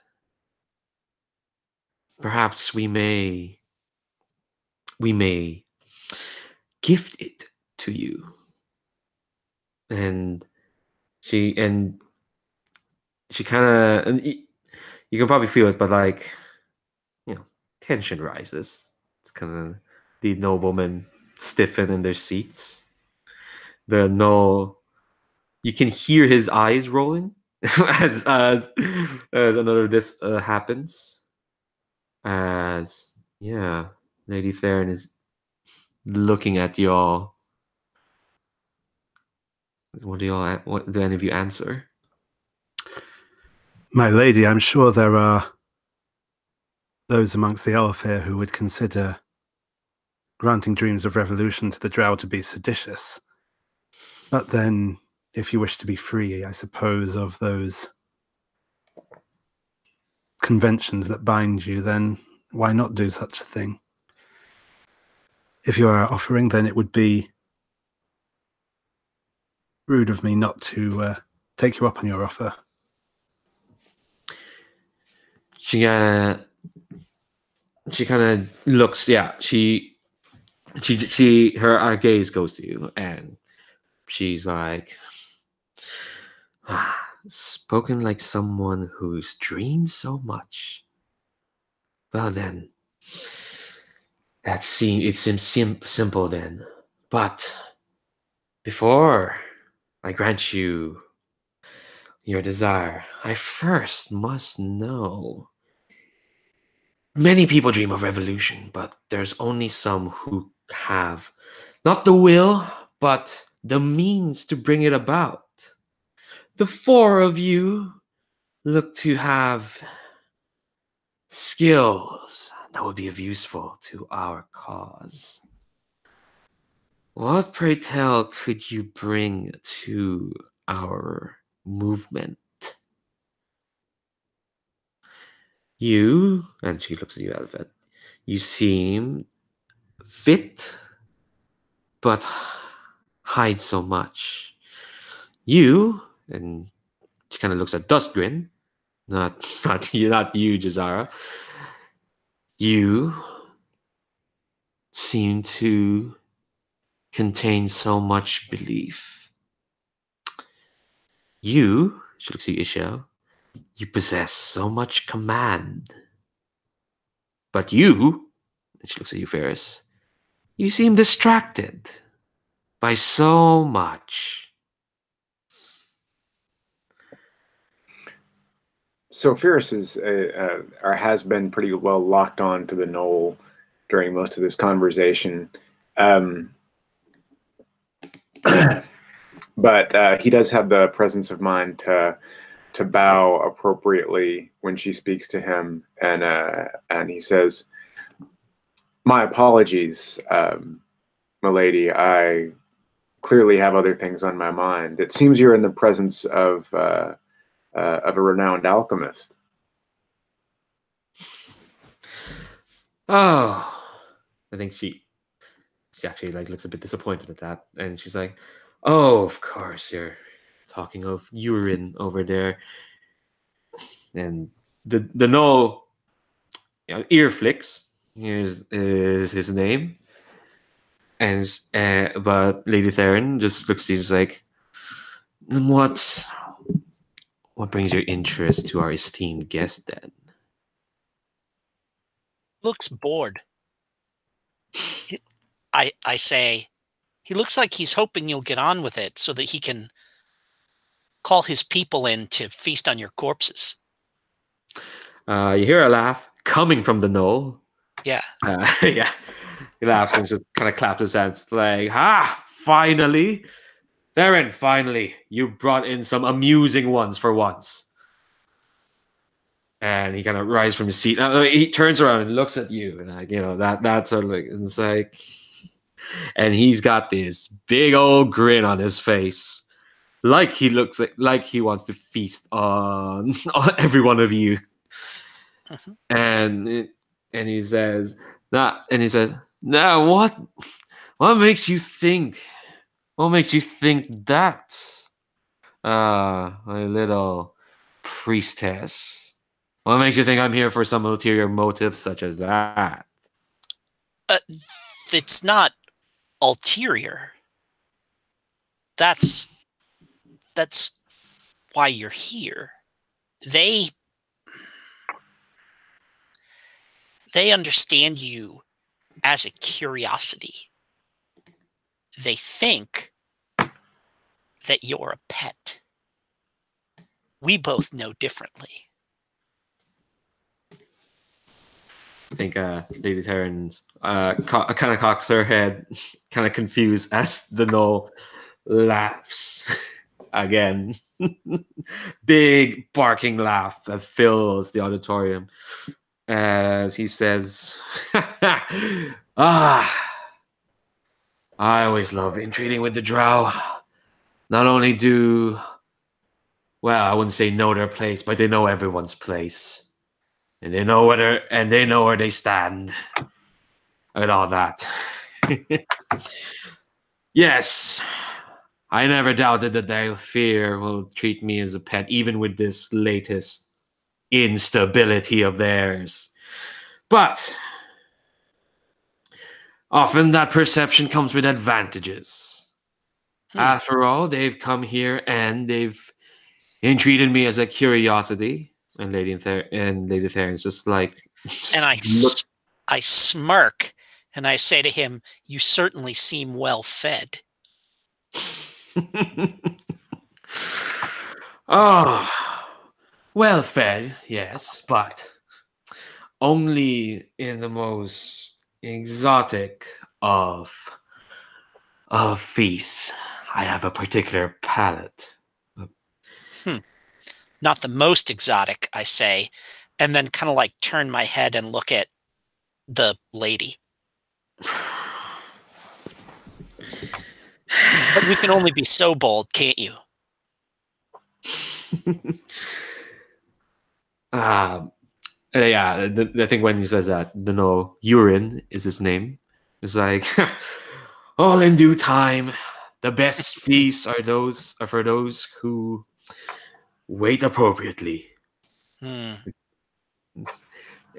Lady Theryn is thoroughly confused, but she's just like, but she is just, I think her response is just like, well, you certainly are terribly smart, dear priestess. We can have use of you. Yes, we can have much use of you here in our revolution. Yes, but I would very much like to... I think she's quite put off by you. I think she'd rather talk to Ixel and to Elifet than either two of you. She's kind of frittering back and forth. And she's like, yes, I can see your use. Yeah, you're definitely most useful to us. But I want to see what the rest of you can do. And she's looking at you, Ixel. This house has been a venue for the best artists, for the best of the arts throughout the centuries. And the Lady Veranda vouches for your command. I very much like to see how would you command a room like this, my lady.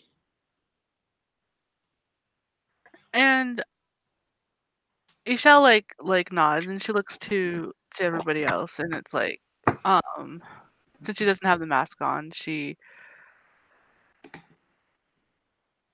the expression she has is kind of like that she shows only to her companions, like of annoyance, like because she's kind of used to this, but at the same time, it's always extremely frustrating.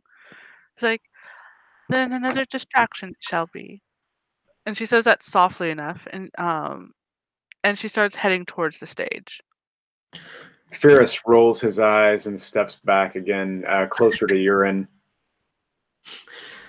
I think once you're stepping in, Lady Theryn just claps. It's like, finally, we have not had a new performance in over 5 decades. This will be delightful.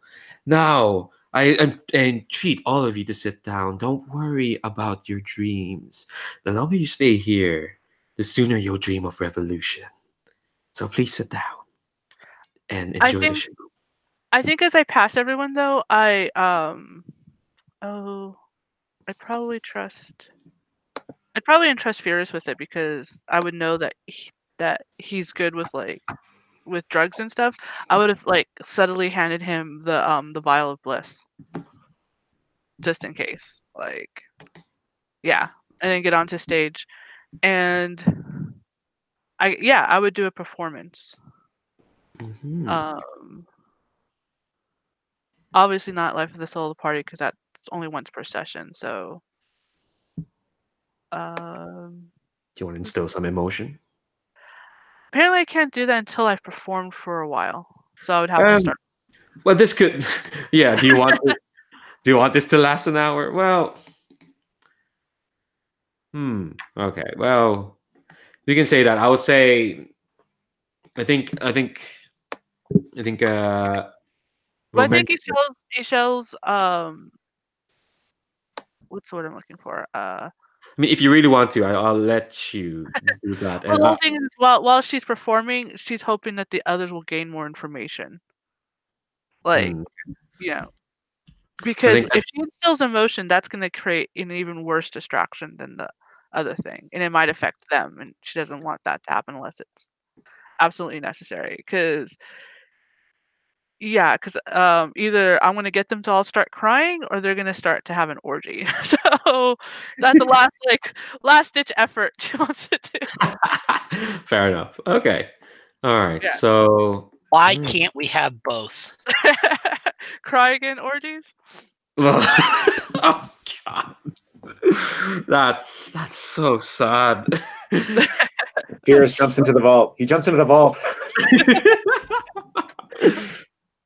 All right. Oh, Jesus. Of course, it's a gauntlet game. Of course, we have to invoke the name of that other game. I have yet played that other game. One day I shall. Ooh, one day. The longer you stay in the gauntlet, the more chance you get play Monster Hearts. But before we that, all right. So what happens? I want you to describe performance, and I want to ask everyone else the reaction and what they're doing while this performance is happening. Okay, so this isn't for Ixel. This is actually an actual performance. It's not a distraction or anything like that. And so she has a much different demeanor than she did earlier. It's a little bit more somber, similar to how that previous performer that was on stage was, because she's looking around and she sees how much this place has decayed, and in her mind, it's because of the Alfir that it's decayed so much, that it's in ruin so much. Because in her mind, all the Alfir do is destroy anything pretty, and it starts off as another like opera song, and she puts on a different mask, and this mask looks a little bit more like dark and like almost horror like. If any, like, it wouldn't be one that you would expect a stage performer to use. And she puts that on, and she's how do I explain this? It's kind of like modern dance where she's singing, but she's doing like movements that wouldn't be of any particular like style. It's not like ballet. It's more like modern dance where you move towards what the music makes you compel. And so she's doing both. It does that. And she uses bits of the stage. Like she goes towards where there's the decayed flowers and plucks some of it and then sprinkles it over the glass pit. And the music, while it starts off mournful, it becomes like an anthem kind of song. Like it makes you feel you want to do something, but you don't know exactly what. And so that's that's what she does. Yeah, I want a reaction from the other three and what they're doing while this distraction is happening. Elifet, how would you? Yeah, so I think kind of the song that Ixel is singing speaks to Elifet, and I think he is paying attention to the song and enjoying the song, but at the same time he's also kind of looking at the other guests in attendance, seeing if he can work out which ones of them may actually be sort of affected by the dream at the moment, if there's any sort of tells on them. And I think he's maybe keeping an eye out as well for sort of people coming and going that might be transporting the dream. That sounds like a role. If you want more concrete information from that, that sounds like investigate. You don't have, but you do have high society, and you are with high society. Sure thing. So that's 2d10. Could technically my performance help? Yes. Yeah, I'd say. Well, yeah, I'd say that that's an aid. So that's 3d10. 7 is my highest. Fab. All right. So that's a success at a cost. Ooh, I'm scrolling up the wrong PDF. So first I'm gonna roll stress. This is gonna be to your shadow stress because you're trying to be sneaky. And actually no, you're trying to investigate stuff. So there's probably more mind. So you're trying to put it all together. Sure thing. So I think it's just a D3. You could roll me that. That's 1. 1. All right, fab. So that's so you have that much stress. Oh dear. Okay. All right. So time to look at the big book of fallouts. So what happens when trigger fallout? It is basically a condition, and I'll explain this so that people know how the game works. This what happens is whenever you get stress, I roll a d10, and if it goes under your total number of stress, you suffer fallout. Yeah, so I don't think it'll be. I think what's happening is you're trying to keep it all together, right? So you you're trying to like watch out, see if people are coming and going. I don't think there's people. Okay, what you notice is because it's success, you'll get a bit. You notice that yeah, most of the noblemen are wrapped in attention until you notice one of them. One of them who's his their mask is like a drama mask, tragedy. It's like that, but made of gold. It looks like it's like 3 different shards put together into a drama mask, and you can see their hair. It's a bob. It's a white bob, and you can see that you notice that their hands are gripping the handrests really hard, as if they have to hold themselves up to keep watching. And then you notice a tear trickling down from the mask, and I think you can tell it's not just because they're they're taken by the performance, but because they've been there for a while. They're exhausted, and they've just been sitting there all this time, and they want to get out. But in between that and the performance and trying to keep it all together, you're kind of a bit shaken because I think Ixel's performance has affected you harder than you thought. So you're going to take the fallout shaken, which means you won't get dice from domains until you take time to calm down a bit. Jez'zara, how do you feel about this performance, and what are you doing in the middle? I am sneaking off to snoop around while this is going on. All right, so you've got sneak, and I have mastery at sneak. yeah, I think this upwind, that definitely counts. I'm a total creeper. So yeah, so I'm gonna well, everyone is enraptured in the stage. Like, I know I can totally count on Michelle to when she said distract people, this is what I thought she meant before. So like, this is her thing. So while everyone's like slack-jawed looking at her, I just like find a little side door, slip out along with Dust Grin, and we're gonna go snooping around the building, looking for. I think probably we want to find her like office / bedroom suite or whatever it is, like wherever she, keeps her stuff. And if there is, and on the other end, if there's any like manufacturer of like if there's like a drug lab in the basement or something like that, or some kind of place where they're warehousing stuff. Those are kind of the two main things that I'm sort of keeping an eye out for as I go. And I don't have investigate, but the hyena means I can roll with mastery when I go. Literally, what it says is when you sniff around a scene for clues, do so with mastery. Yeah, that totally fits.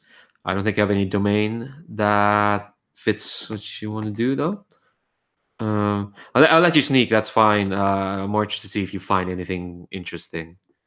But yeah, so that's 2d10. Yeah, because you roll with mastery and you're trying to snoop for clues. So should I just go? I just want to go ahead and roll it up here. Yep. All right. Oh shoot, I did not. Where did we link? Did you link our roll through party? There it is. Got it. It's an engaging thing. Yeah. Eagerly engaging grackle. What in the world is a grackle? It's a bird, right? Yeah, there we go. Bird. I got a 6 and a 4. Oh, okay. All right, no worries. 6 is a success. It's just you're gonna take some cost, and since you're snooping around, it's gonna go to your shadow stress. This is fairly important. Roll me a d6. Got it. 6. Oh, you did not want to roll that high. That's the amount of stress you're getting. And you don't have any resistance in shadow, so you're taking all of that. Okay. Okay, and I'm gonna d10. Oh dear. Okay. So, big book of fallouts here. That's amazing. Okay, so it's a success. Yep. Wait. Okay, so you're looking for where she kind of keeps the drug, right? Or any indications of that. So I think where you're going, I think you're gonna end up at her office / bedroom. And you can tell that everything's so dilapidated, you can just get there. And it's, there's a big four poster bedroom that's just bed that's just messy and curtains everywhere. And she's got a vanity that's overflowing with empty bottles, half open tinctures, lots of paper and whatnot. And what you're going to find is you're going to find a trunk. Trunk. Let's get it I was gonna say chest, but no, let's make it more weirder, industrial, fancy punk. It's a trunk, and it certainly could be like a hope chest kind of a thing, like a nice, not like a whatever, find it in a dungeon chest, but like a nice thing that you'd put big comforters in or something like that. Yeah, it looks cozy, is what it is. And actually, you say hope chest, but there is kind of like a discarded letter on top of it, a note, and it just says, hope this chest brings you hope. It's a very cute note there. And roll my eyes, sweep it aside onto the floor. Yeah. Throw the chest open. Yeah, and what you're gonna find is it's weird. It's this big metal cylinder that's I think it's a 6-sided sort of cylinder. It's hexagonal. It's like this solid gray metal, and inscribed on it is this language that you don't know, but you can probably tell. It's I'd say right now it is. I think you can feel this energy emanating from it. I need Phyrrus for this. Exactly, you exactly need Phyrrus for this. But Oh dear. Okay, I think what's gonna happen because you fall out is that you hear kind of this coughing noise behind you, and you spot and you see you probably expect like a guard or something, but instead I have no idea what to expect in this insane place. yeah, because what you spot instead is that you know that that drow actress that was singing. Right. She's yeah, she's when you turn around, she's there in front of you. Duskrin's probably like baring her teeth as she has a gun pointed at you, and she's just shaking, and she's Okay. kind of like step away, step away from my mistress's um uh goods, please. Why do you stay here? Do you mind if we cut away from you for a moment? Please. While I think my asking her that question is a Yes. great place to. Yeah, absolutely. Yeah, so let's cut to Phyrrus. Well, so yeah, how do you feel about Ixel's performance, and what are you doing? So I think Phyrrus he's seen her perform a fair amount of times, and I think at this point he tries not to pay too much attention when she performs, just because it's painful for him to watch her do her thing. So I think he's going to use this as an opportunity to edge closer and closer to Urine. So I could see him sort of sneaking over and getting in the seat behind Urine and trying to lean forward. What's Urine doing? How's Urine's reaction to this thing? He when you notice he was bored earlier. He clearly isn't this time. I think when he's like that, it's more like a instead of a You know, I think you can probably tell like his nose is kind of sniffing around. He looks like he's tasting something new. Kind of yeah. Go on. So Phyrrus sort of gingerly puts his hand on Urine's shoulder and speaking in Nolik, says, she's quite good, isn't she? Kind of with a sneer. I think he lets out this a smaller version of his bark of a laugh, and he's like, she is quite fantastic.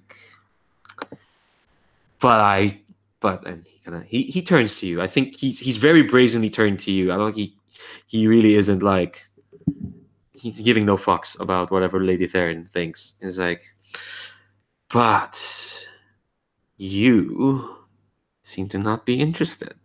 Unlike everyone else here, you and your priestess friend seem to have other things in your mind.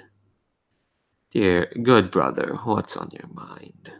Is he speaking in Nolik as well, or is he speaking? Yeah, he's speaking in Nolik. Yeah, he's speaking Nolik in a way that's like in a way that's much it's richer. It's far more like fluid than you could hope to be in like a couple of decades or so.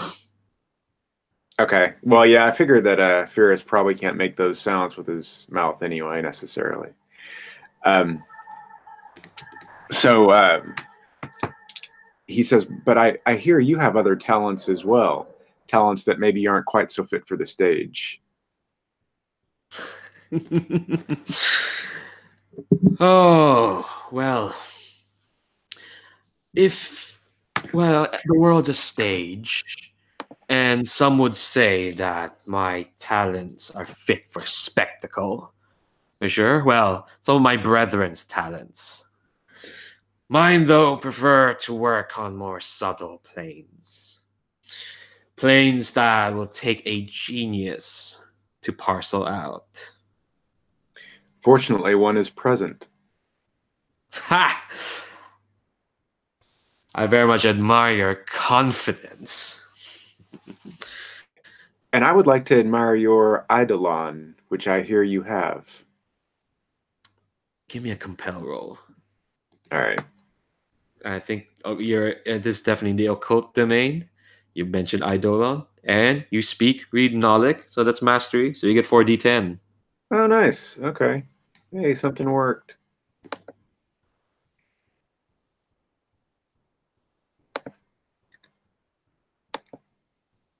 Every time I say something worked, it means I'm about to roll poorly. Come on, you've got good odds. Well, yeah, no, you got it. You got an 8. 1, 2, 2, 8. Yeah. Yeah, there we go. There we go. Thank God you got 4d10. Yeah. So I think he's looking at you with a bit of like, oh, this thing is interesting. As he had I think he says it's like, something tells me you're here for more than just silly notions of revolution. You're here for something grander than that.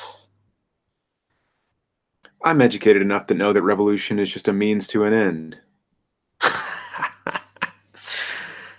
Kinship, finally, in this stinking pit of a city. Very well. You are finally something that I thought I'd never find in this city. Someone who can keep up. I trust you and your colleagues are here to bring this woman down. And I dare say you'd find it trivial. You just find the right rotted beam and you should all collapse. In fact, if not for me, she would have collapsed long ago. I gave her a sort of purpose. Well, the whims of what I've bound to me.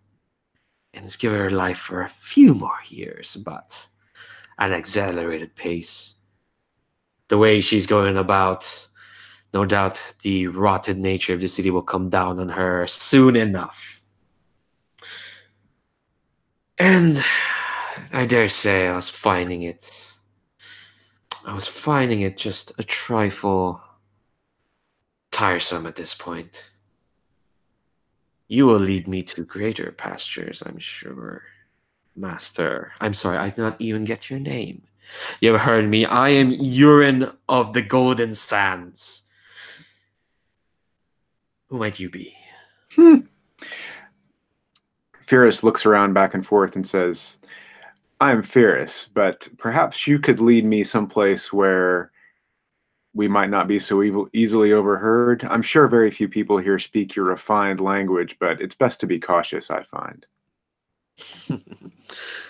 Oh, I do have free reign of this place. I'll teach you something. I believe you. We will start small as always, but I believe with the right amount, with the right time and tutelage, you and I will see wonders that would captivate the rest of Spire. I think he's gonna but first let me enjoy your companion's performance.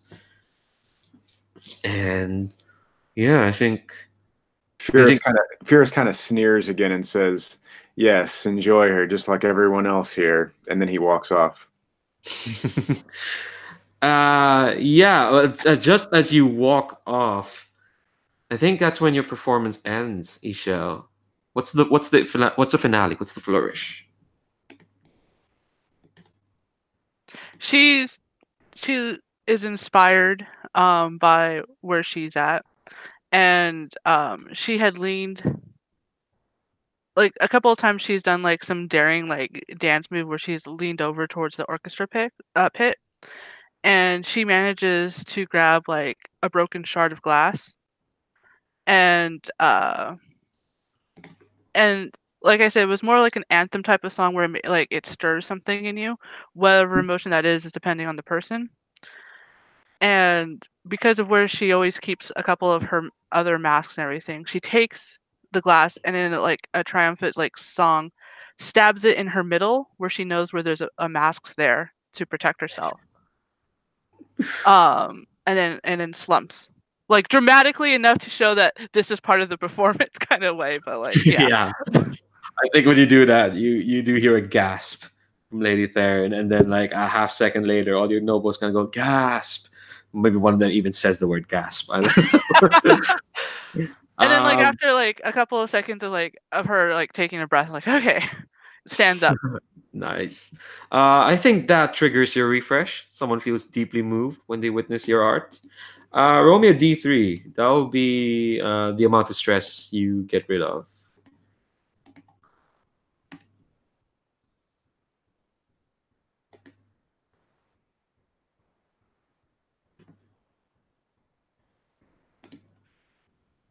How do I roll a D3? I think there's one right there. You know, the Roman numeral. Oh, the Roman numeral one? I think so, yeah. Okay, I'll re-roll that one.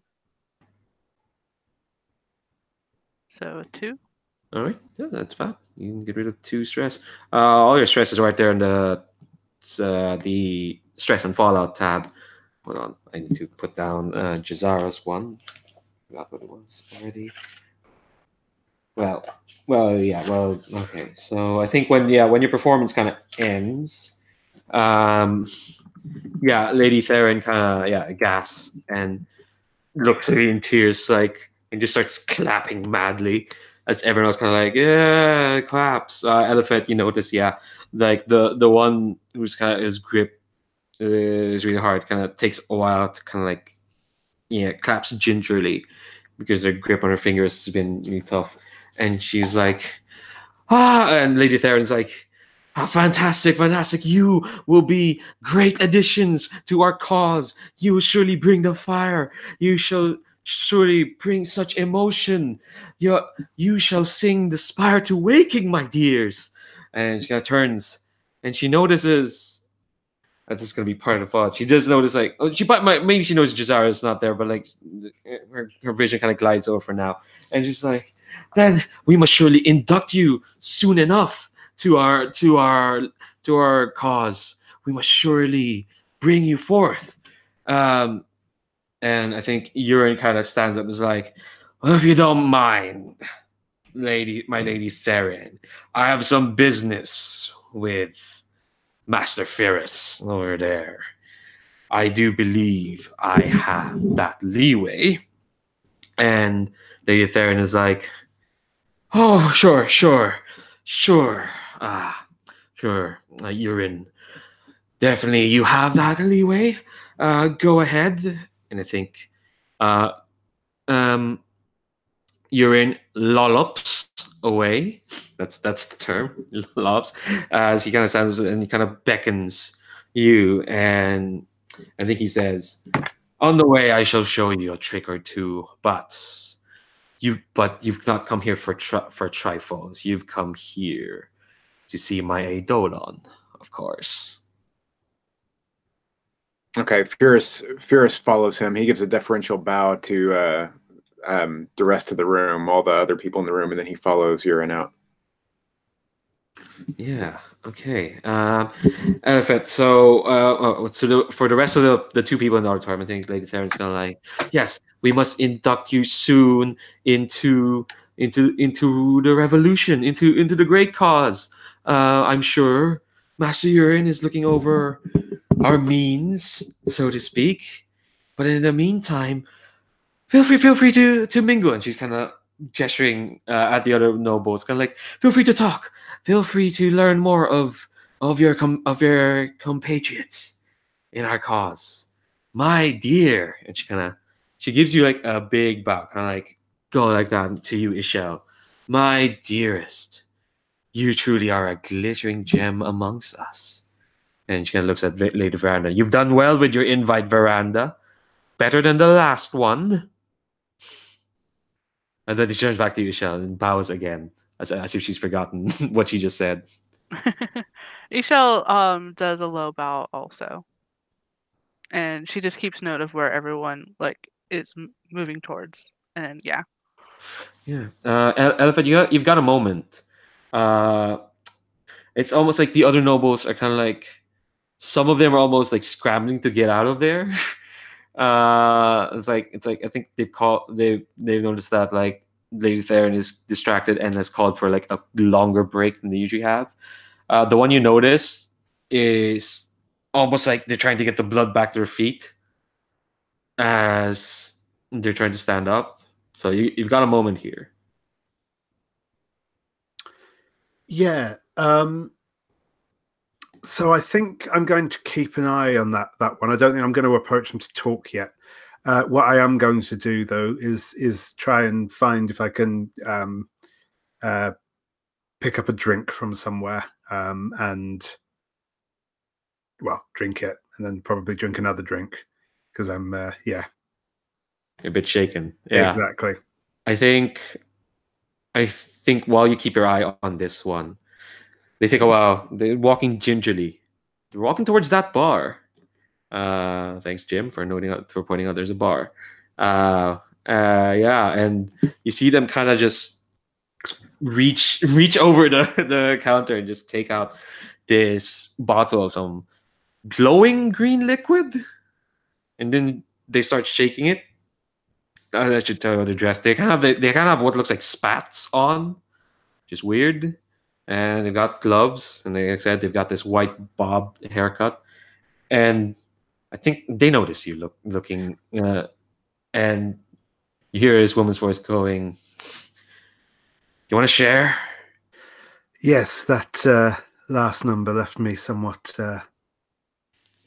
completely obliterated mind-wise, completely smashed, questioning your indeed, emotions.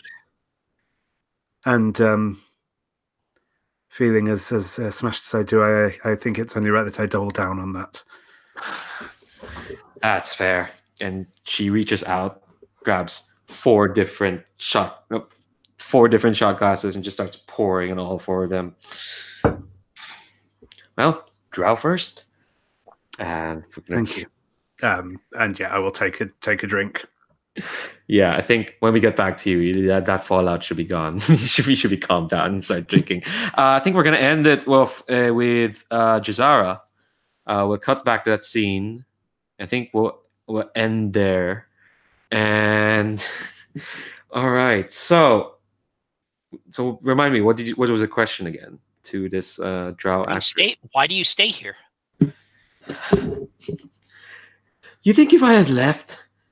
You think if I had a chance, I wouldn't have left all this time? I'm her favorite. I'm the one she wants to keep seeing. I'm the one who pleases her the most. If I wanted to stay, do you think I would want to stay? You've seen her. You've seen this place. There was only one way. There was only one way to make life here just a bit better. If I had made her believe in what I believed, or what I used to believe, if only I had made her think the way I thought, if only I had made her believe in freedom, maybe she would have given me mine. So I heard of revolution. I heard what he could do. I thought if I brought it here, it would help. But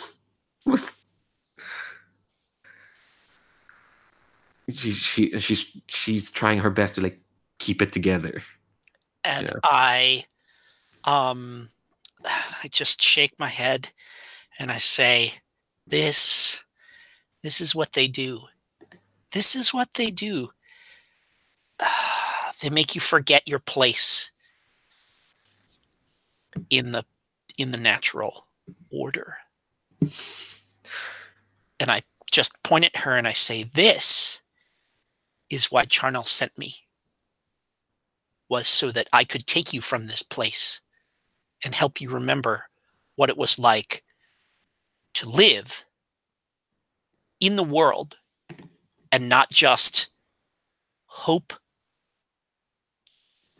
that the world would destroy you, and not simply not hope that the world would destroy you that day. Ooh, I think. Oh, you're. I think you're gonna get to her, but like how she reacts, I think it's gonna be a bit of a roll. Yeah, I'll roll on religion for this. Yes, exactly. Because Roll I'm religion. preaching at her basically. So yeah, I'm trying to. This is why I am here. So. All right. 2d10.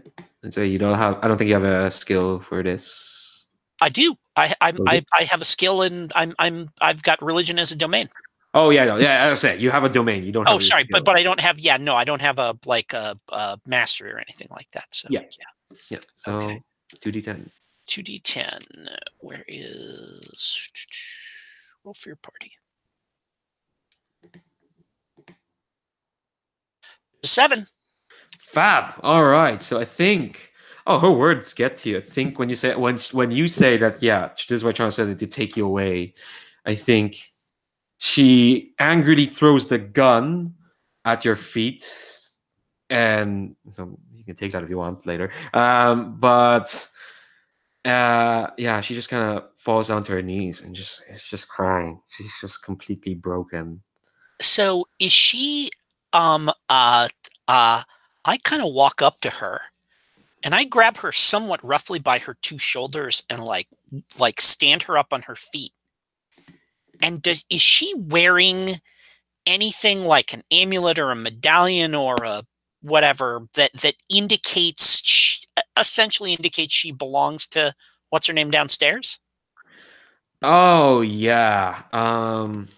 It's the thing is, usually you know how durances usually are for 4 years, and this one has been here longer than 4 years. It's not an amulet or medallion; it's a tattoo. Okay. Scorched on her shoulder. All right. Yeah, it's a crown of thorns.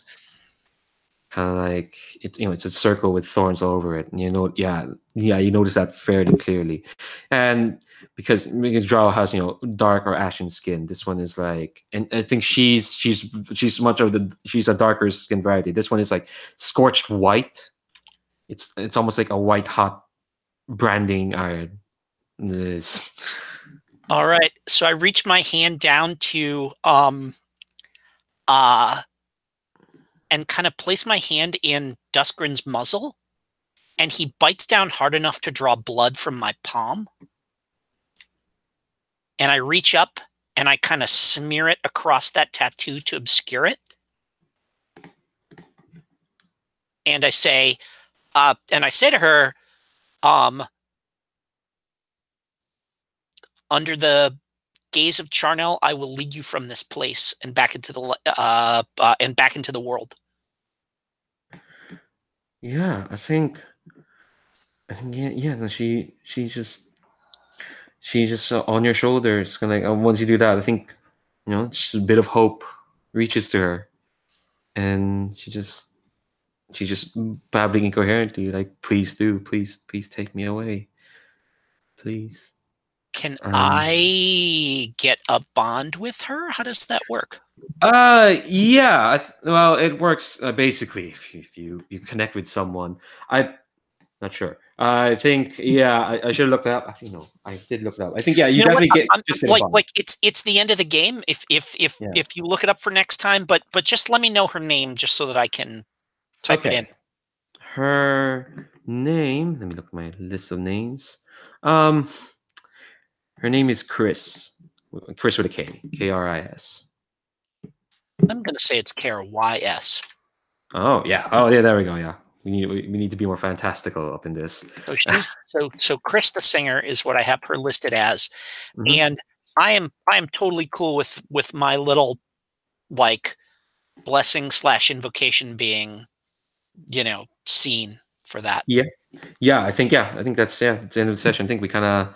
If this is the end of the episode, we kind of I like that. If this is like a CW show, like a montage of like, Ixel bowing to Lady Theryn, as Lady Theryn's kind of excitedly like going on about your performance. Elifet and his new friend downing this liquid, kind of like, oh, what was that? You comforting Jez'zara comforting Chris the singer, but I think we'll end with the last shot of urine of the Golden Sands talking to Phyrrus in kind of like this parlor room. You think he's sitting down, kind of leaning, and he's telling you the basics. He's showing you the ropes. How do you bind a demon to an eidolon? First, you have to beseech one. You have to learn how to talk to a demon. And I think, yeah, we'll end it there. Thanks very much for that session. A lot definitely happened. That was holy moly. I will do like advancement stuff off broadcast. I think we'll stop the broadcast here. Again, thank you all. Want to check out the gauntlet for those watching, links below. Everyone said links below. Spire, links below. Yeah, thanks, and see you next time, YouTube.